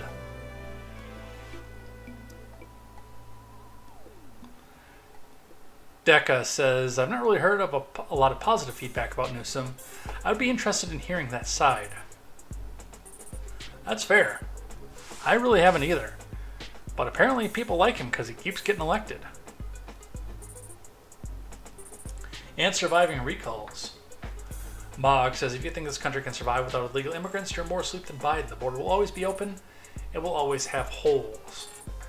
That is not something that I can touch on in a live stream. I can do a one-off video for that. But that will fill the rest of our time this week. Plus or minus 500,000 dead votes. All right, let's talk about the European elections that surprised a lot of people. I'm actually not 100% surprised myself. I know Styx was. I know he was because he didn't come and make his victory lap like usual. In fact, he seemed to ignore what happened in all this. What happens in France's shock election and what comes next. From Christian Edwards over at CNN. On Sunday, joy, French voters had once again kept the far right out of power on Monday. Uncertainty, a young parliament, a shaky alliance, and the threat of turbulent years ahead. President Macron called France's snap parliamentary election to clarify the political situation, but after the shock second round results, the waters are more muddled than they have been in decades. While a surge in support for the left-wing New Popular Front coalition foiled Marine Le Pen's far-right national rally, French politics is now more disordered than it was before the vote. So what did we learn last night? Who might be France's next prime minister? And Macron's gamble paid off. A shock victory, but not a decisive one. After leading the first round of voting last Sunday, the RN was closer to the gates of power than ever before and was on the cusp of forming France's first far-right government since the collaborationist Vichy regime of World War II. But after a week of political bargaining with more than 200 left-wing and centrist candidates withdrew from the second round in a bid to avoid splitting the vote, which is important, by the way. The NFP, a cluster of several parties from the extreme left to the more moderate, emerged with the most seats in the decisive second round. So, the wrong people were winning, so they made a bargain and changed the stakes.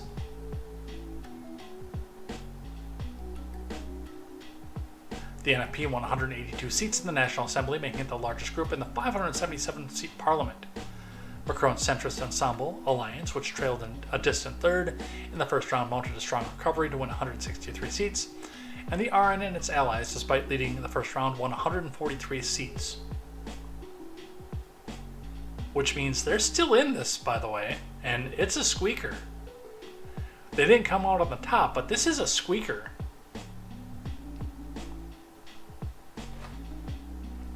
Does that mean the NFP won the election? Not quite, although the coalition has the most seats. It fell well short of the 289 seats required for absolute majority, meaning France now has a hung parliament. If this was a victory for anything, it was the cordon sanitaire, the principle that mainstream parties must unite to prevent the extreme right from taking office. And they couldn't even do that.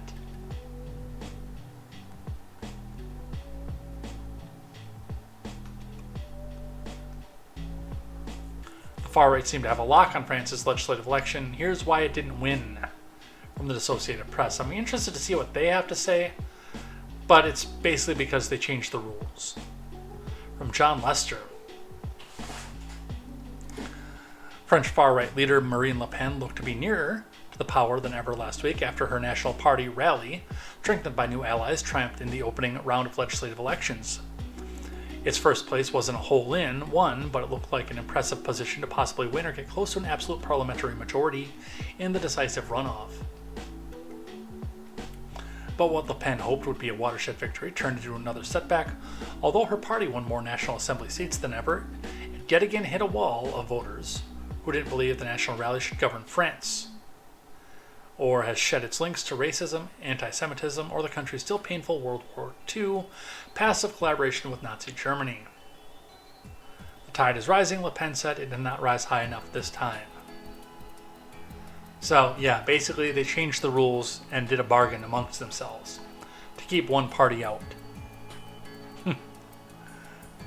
Mogwai channeling Lindsey Graham again says, "No, Lindsey, a hung parliament doesn't mean that, dear God." Lindsey Graham, of course, being a parliamentarian. We have got one from our friends over at NPR. It's been a while since I've read from these people, admittedly. But a similar instance in the UK this week. NPR reporting UK's Conservative Party suffered its worst ever defeat. What went wrong? This is from Scott Simon, and remember, that big red donate button up is up there because NPR is only 10% government funded, and they need your support to tell everyone that socialism, communism, and progressivism are the only ways forward. So hit that donate button because it's not your money, comrade, it's our money. Get your sweater, get your mug, and let's see what it is that they have to say. NPR is never printing reality. National Progressive Radio. Let's read from Scott Simon.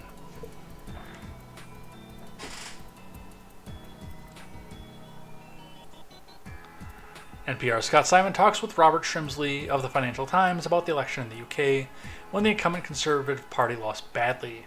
Let's listen.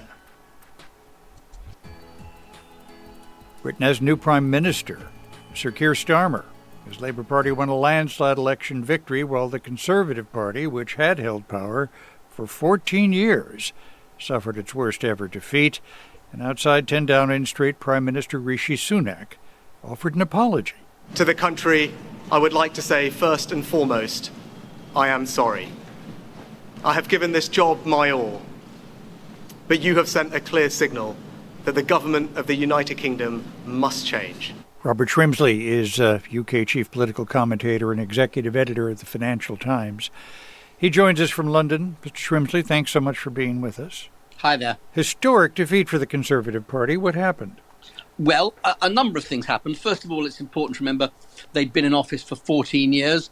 No British government has ever won 5 consecutive election victories on the bounce. So the odds were stacked against them, on top of which they've been very difficult years. We had a period of austerity, which saw big cuts to public services. We had Brexit, which was obviously terribly divisive.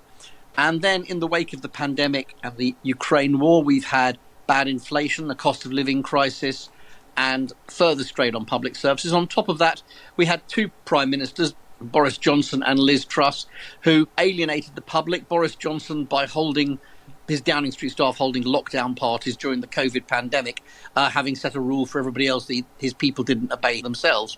And then Liz Truss, who was very briefly Prime Minister, held a disastrous mini-budget which shattered the Conservatives' reputation for economic confidence. So all of those things together meant that the country was just fundamentally sick of them.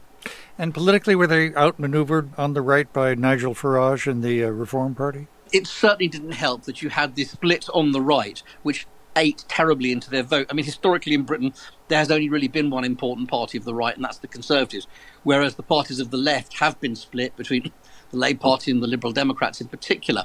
Well, this time there was a major party of the right which took 14% of the vote and did untold damage to the Conservative Party across the country. The question that's not entirely clear, and we'll only begin to understand in the months ahead, is whether that's a permanent feature now, or whether that was simply a manifestation of the anger felt by former Conservatives, and those people might over time be coaxed back. Parties on the right seem to be in ascendance in much of the rest of Europe, notably, of course, with France. I wonder, did that affect the Conservative Party? Well, I think the point is that there's been an anti-incumbency element to what's going on across Europe.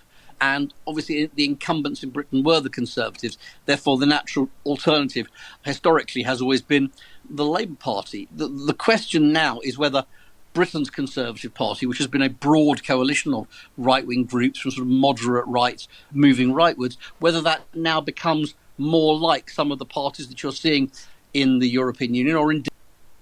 All right, so what a lot of this came down to, and I do think that there was maybe some Hong Kong that went along with this, but to take them at face value is the fact that Europeans don't like incumbents. They like to change up, they like to switch. And, I mean, they do have a lot of ranked choice voting as well. I don't see this as a loss, generally. Let's look at the BBC, and we'll look at some of the results. General Election 2024 Maps and Charts from data journalism team at the BBC News. The Labour Party has won a landslide victory in 2024. The party has taken 412 seats, giving it a majority of 174. It's the worst Conservative result in terms of seats in history, with the party on 121. The Liberal Democrats have the highest tally since 1923, taking 72. The SNP have 9 seats, Reform UK have 5, and Plaid, Cymru, and the Green Party have 4 each. Some 23 were won by other parties, all in Northern Ireland, and independent candidates. The biggest gap on record emerged between the share of the vote won nationally by parties and the number of seats that they have gained. So, by vote share, it's actually considerably tighter than the number of seats that were gained in all of this. So some of this comes out to the coalitions and where these seats were actually won. Labour gained over 200 seats, but their vote share increased by less than 2 percentage points to 34%. The Conservatives saw their vote share plummet by 20 points to 24%, and the party lost 251 seats. Reform are in third place by a share of the vote in 14%, but they may have found it difficult to convert votes into seats. The party's returned to 5 MPs, including their party leader, Nigel Farage, in Clacton. Interesting also to note in English politics, which I know very little about, and I will, again, default to the fact that I am ignorant to English politics, but the fact that their Conservative Party is still a big government party over there. In European politics, conservatism versus liberalism tends to, well, not even liberalism, but conservatism versus whatever their left wing is, tends to follow along the lines of whether you're nationalistic or you're more open border and more European Union centric.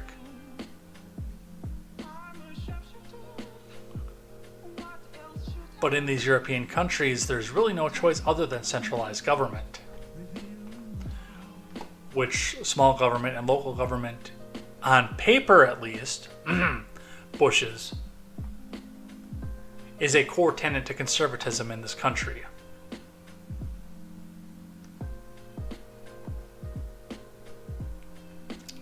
All right, coming back stateside. Got a couple from my state. We've got one on national interest and some Israel-Gaza stuff. Then we'll go in and look at things I like and things that I hate. This is the best time I've made for contemporary for a long time.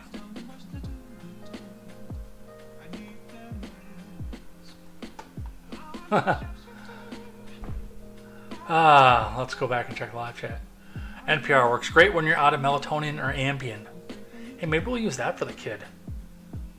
Anybody else suddenly want to watch Monty Python? Run away! Run away!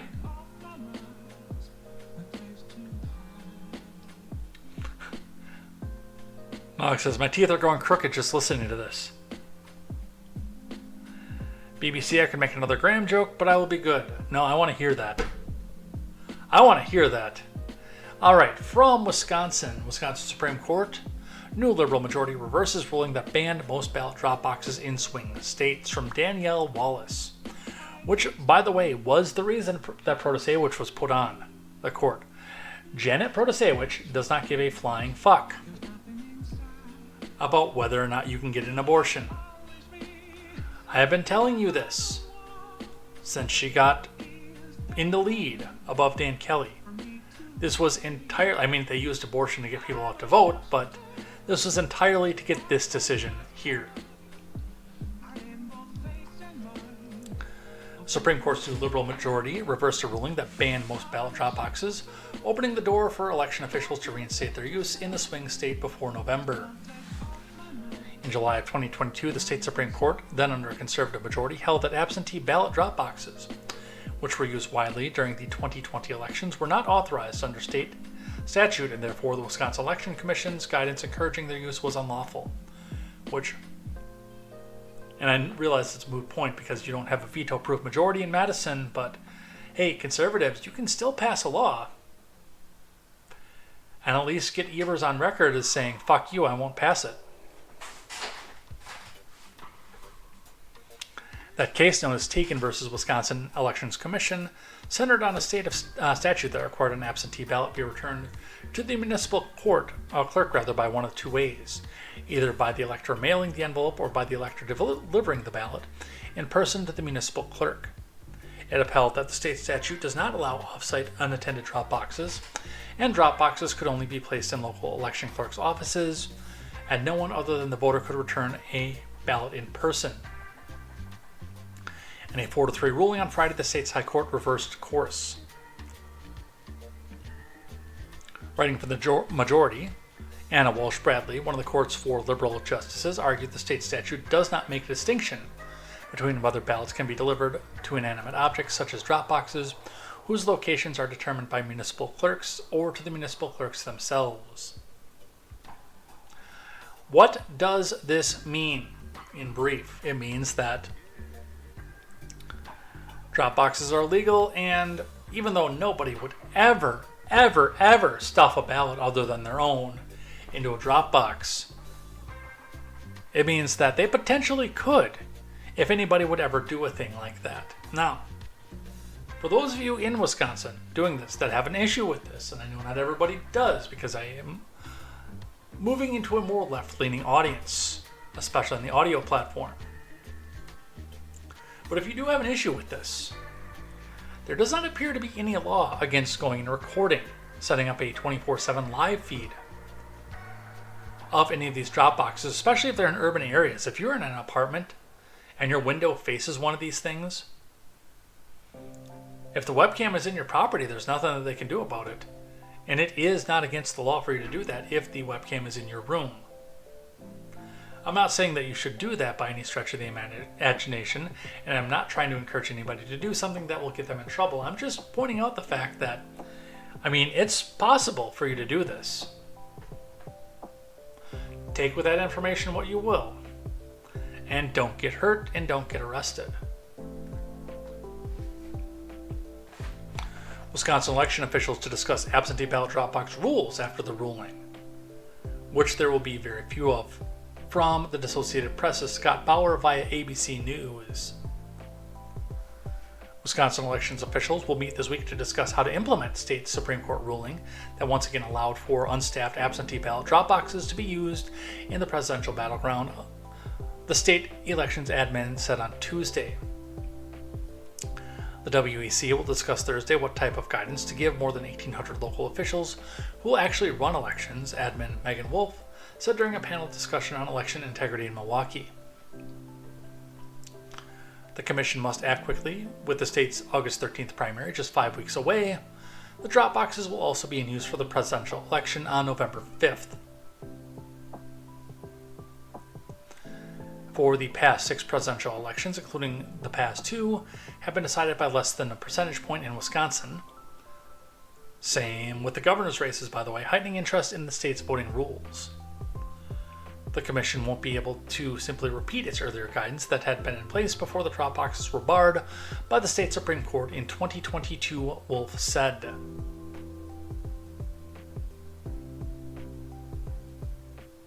And yeah, they don't have to come back and find a lot of them.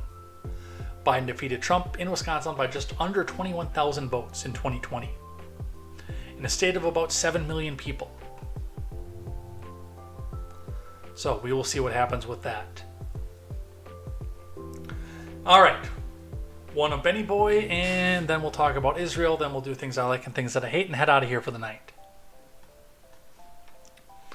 From the Daily Wire, Ben Shapiro set to testify to Congress on alleged collusion against conservatives in the ad industry, from Brett Scher. Little Benny Boy Shapiro is set to testify on Wednesday for a hearing on Global Alliance for Responsible Media, which is under investigation by the House Judiciary for organizing its member organizations to work in coordination to demonetize disfavored news outlets. The Judiciary Committee's investigation into GARM began more than a year ago, when Jim Jordan wrote to the head of GARM and its parent organization, the World Federation of Advertisers, to alert them that the committee believed GARM was potentially violating U.S. antitrust laws by coordinating their members' efforts to demonetize and eliminate disfavored content online. In the past year, that investigation has gotten more targeted, with the committee specifically charging that GARM targeted conservative outlets, including the Daily Wire, Breitbart, and Fox News.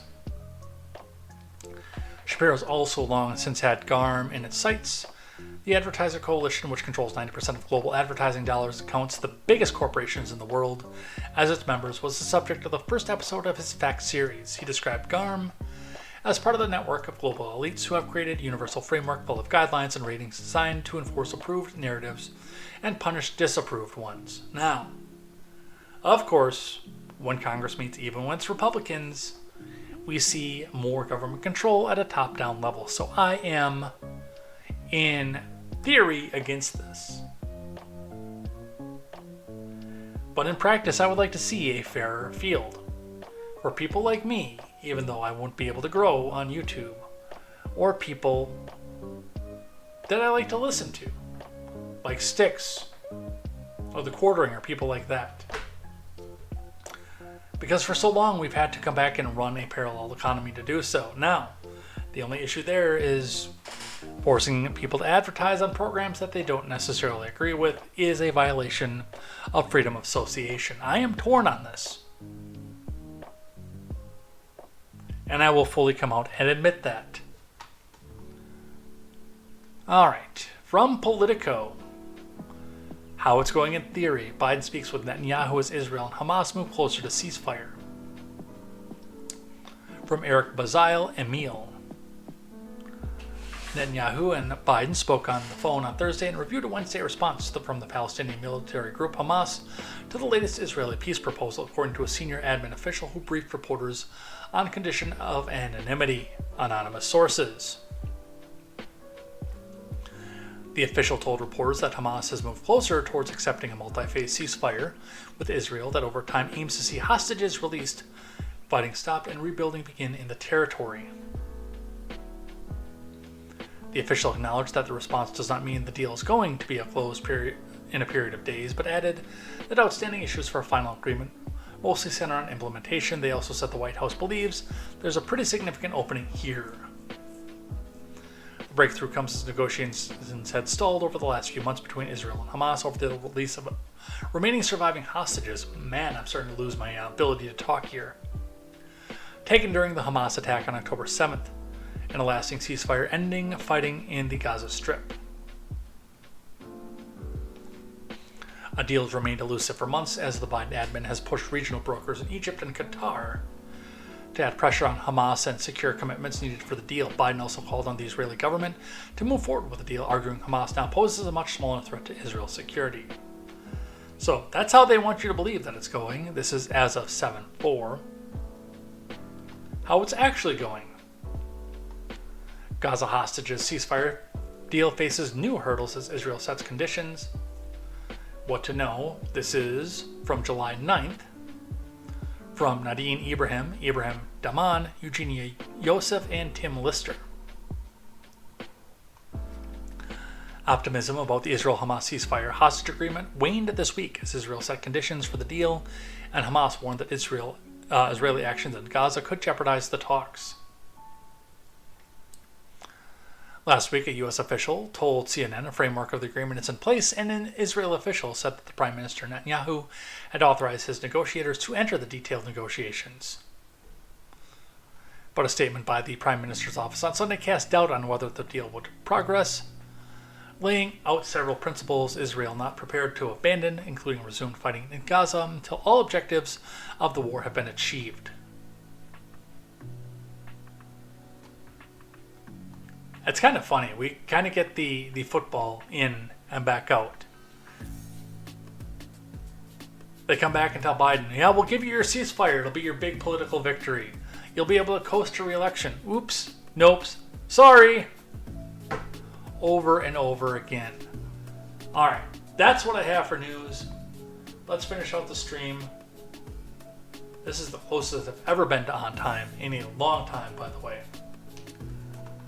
So when we close out the stream on Tuesday, we look at some things that I like and some things that I hate, and then we go back and look at the Ferengi rules of acquisition.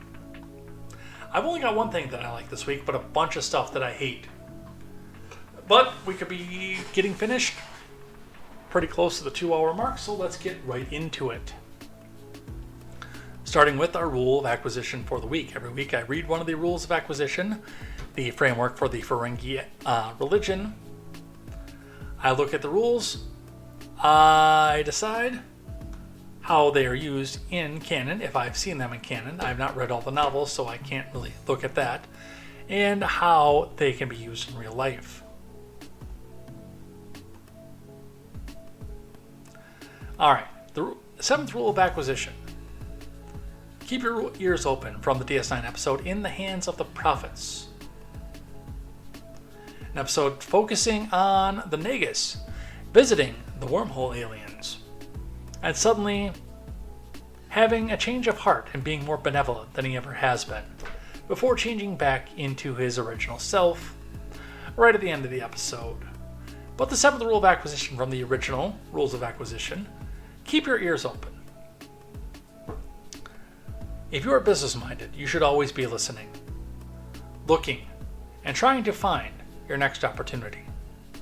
Whether it be somebody who's looking for a particular service that you're good at, whether it be that new job that's getting out there ready to go, or whether it be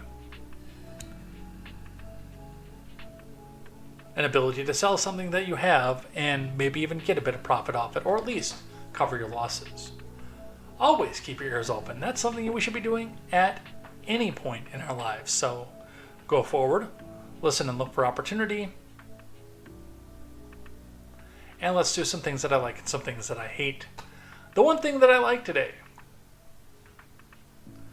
J.D. Vance torches NBC's Kristen Welker over Biden using lawfare to target Trump, which it needs to be done.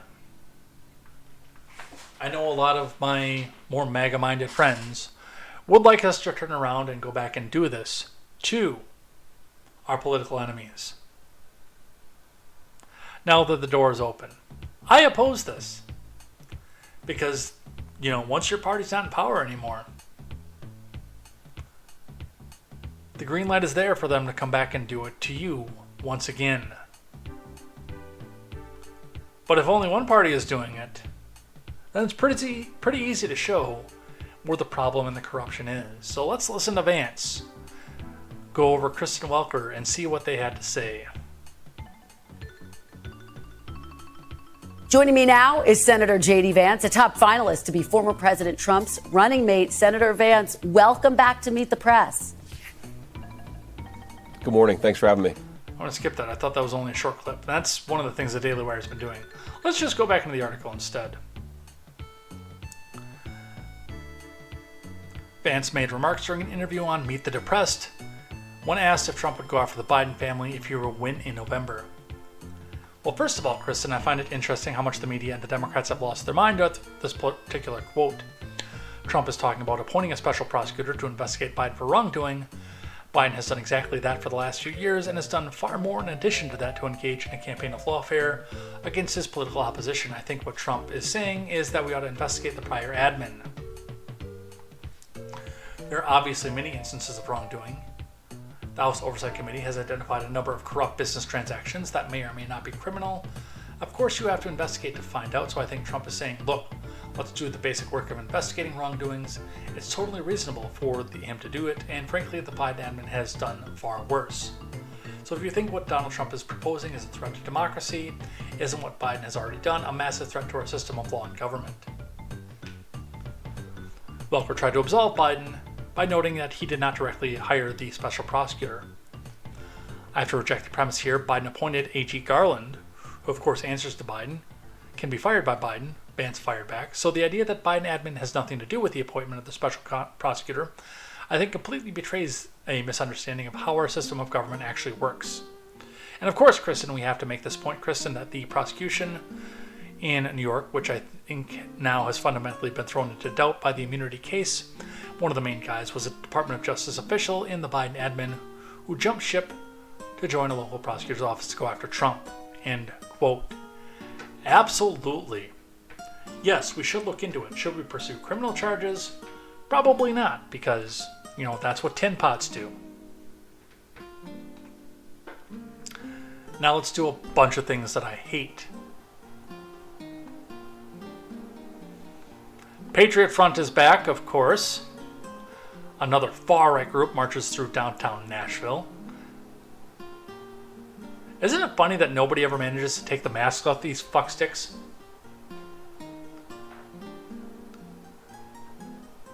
Members of the far-right group marched through the streets of downtown Nashville Saturday afternoon. Dozens of men in blue shirts and khakis covered their faces with white cloths, sunglasses, and wearing baseball caps marched around downtown Nashville. A viewer sent a video of the group who calls themselves Patriot Front, and they are a front, by the way, climbing out of the back of 3 U-Hauls in the parking lot of Nissan Stadium. They continued to march through downtown with a Reclaim America banner, American flag, and Confederate flags, and passing out flyers while chanting on their way to the front of the Capitol. Some also had red, white, and blue shields. They also spray painted the logo under the Woodland Street Bridge, which is vandalism. Here's their logo, by the way.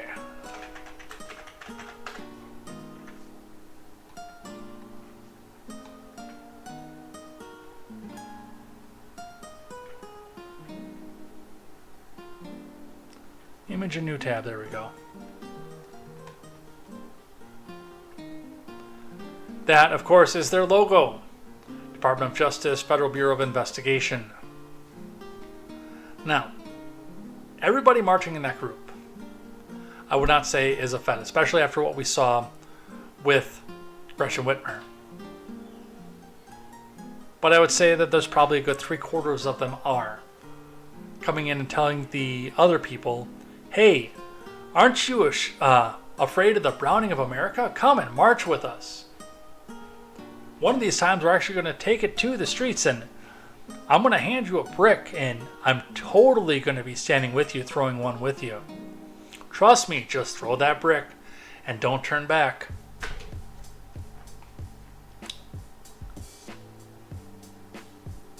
Dude, nobody buys this shit anymore. Seriously. Speaking of Nashville school shooter Audrey Hale's manifesto cannot be released. Now again, on the cusp of it being released. This time, somehow the parents of the kids have a mysterious copyright over this. From Natalie O'Neill. Again, if this was full of white supremacist bile, we would have seen it immediately.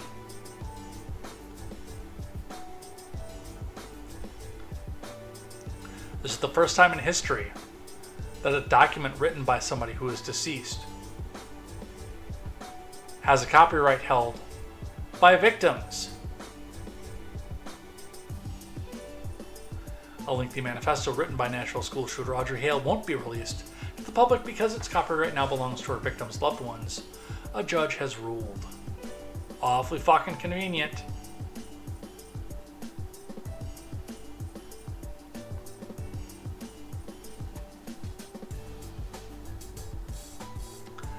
Here's part of the narrative that came out. I didn't want to put this in with the Biden health problems one because it's so insignificant, but Josh Morgan, reminder that Mitch McConnell literally froze on camera, unable to speak twice, and no one asked him to step down. So, and then a middle finger emoji off of that. Which I will come back and remind you, no. We did. Everybody did. People were calling him accountable to step down before he froze up. He's ancient. He has polio. He can barely speak, and he is a part of the big, war-loving, neoconservative agenda. Fuck that dude.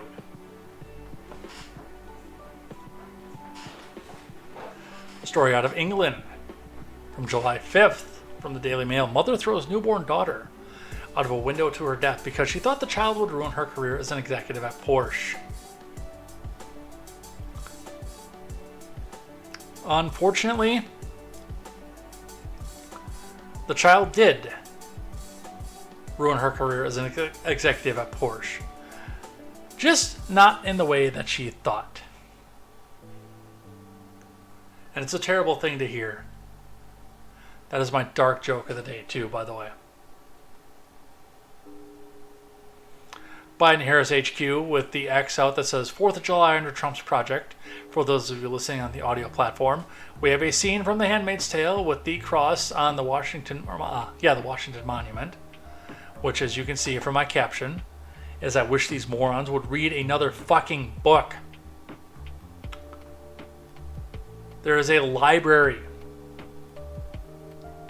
an absolute library of literature out there.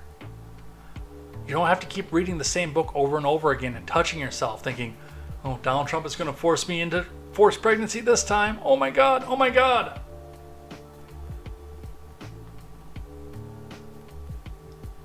I want to touch on Fetterman for just a moment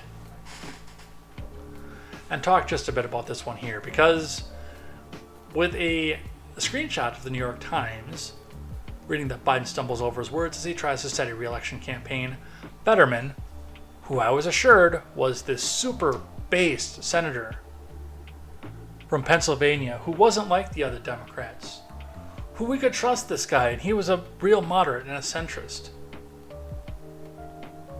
comes out with this screed saying the twice impeached, consumed by revenge, 34 felony conviction, serial liar, vowed to be a dictator, Project 2025 Trump.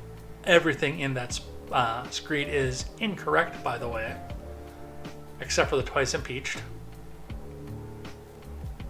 Yet the media still obsesses on smearing a good president and a decent man.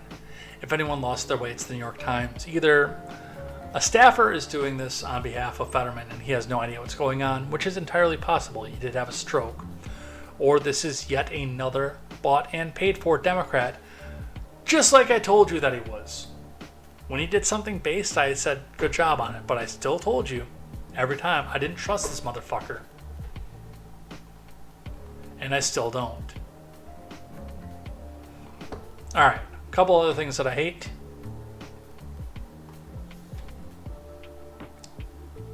Fuck that murderer, dude.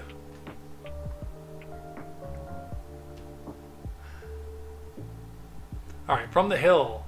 Second gentleman Emhoff tests positive for the pinko pox. Like, are we still testing for this, or are we looking for an excuse to get Kamala off the campaign trail for a little while we sit back and reassess what's happening with Biden? I don't know. But these things certainly do pop up awfully conveniently when we need to pull somebody in from the road.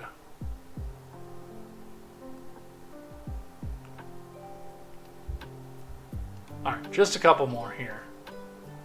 One from CBS. July 4th gas prices expected to hit lowest level in 3 years. Bullshit! And I know because I filled my truck up on the 4th at 3:31. $95 for 29 gallons of fuel.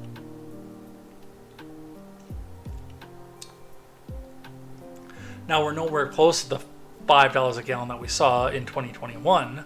I'll give them that. But they are not the lowest either, especially given the fact that we were just under 3 briefly back in the middle of June.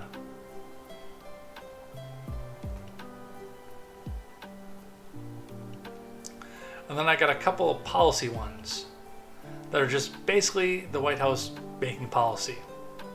I'm going to skip these other 2 ones. This one is a Krasenstein thing where they're trying to bring up a rape lawsuit Not conviction, not criminal anything. A rape lawsuit that got basically thrown out of court. It was withdrawn by the petitioner, but it was basically laughed out of court because there was no proof. There was no way to come back with anything, and no judge would take it up. But they decided, because it was filed 4/26/2016, that they were going to come back and file it again. I'm sorry, they're not filing it again, they're resurrecting it. Because they have nothing at this point. And I'll link the op-ed about originalism being dead. But I want to touch on these two policy platforms that the White House is now taking.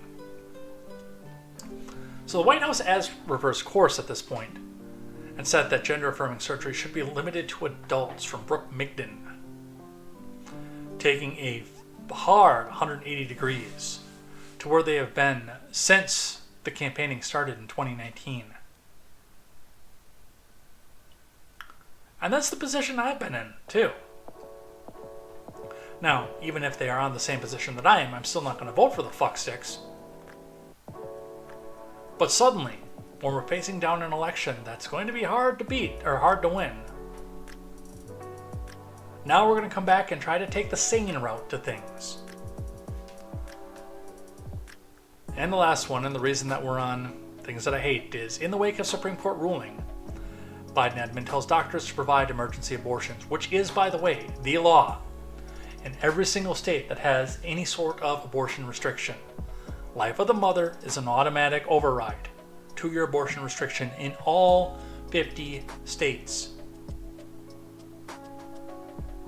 So if your emergency room doctor is telling you that he can't perform your abortion if your life is in danger, he's hoping you die on the slab so he can file a lawsuit back to the Supreme Court and try to get Dobbs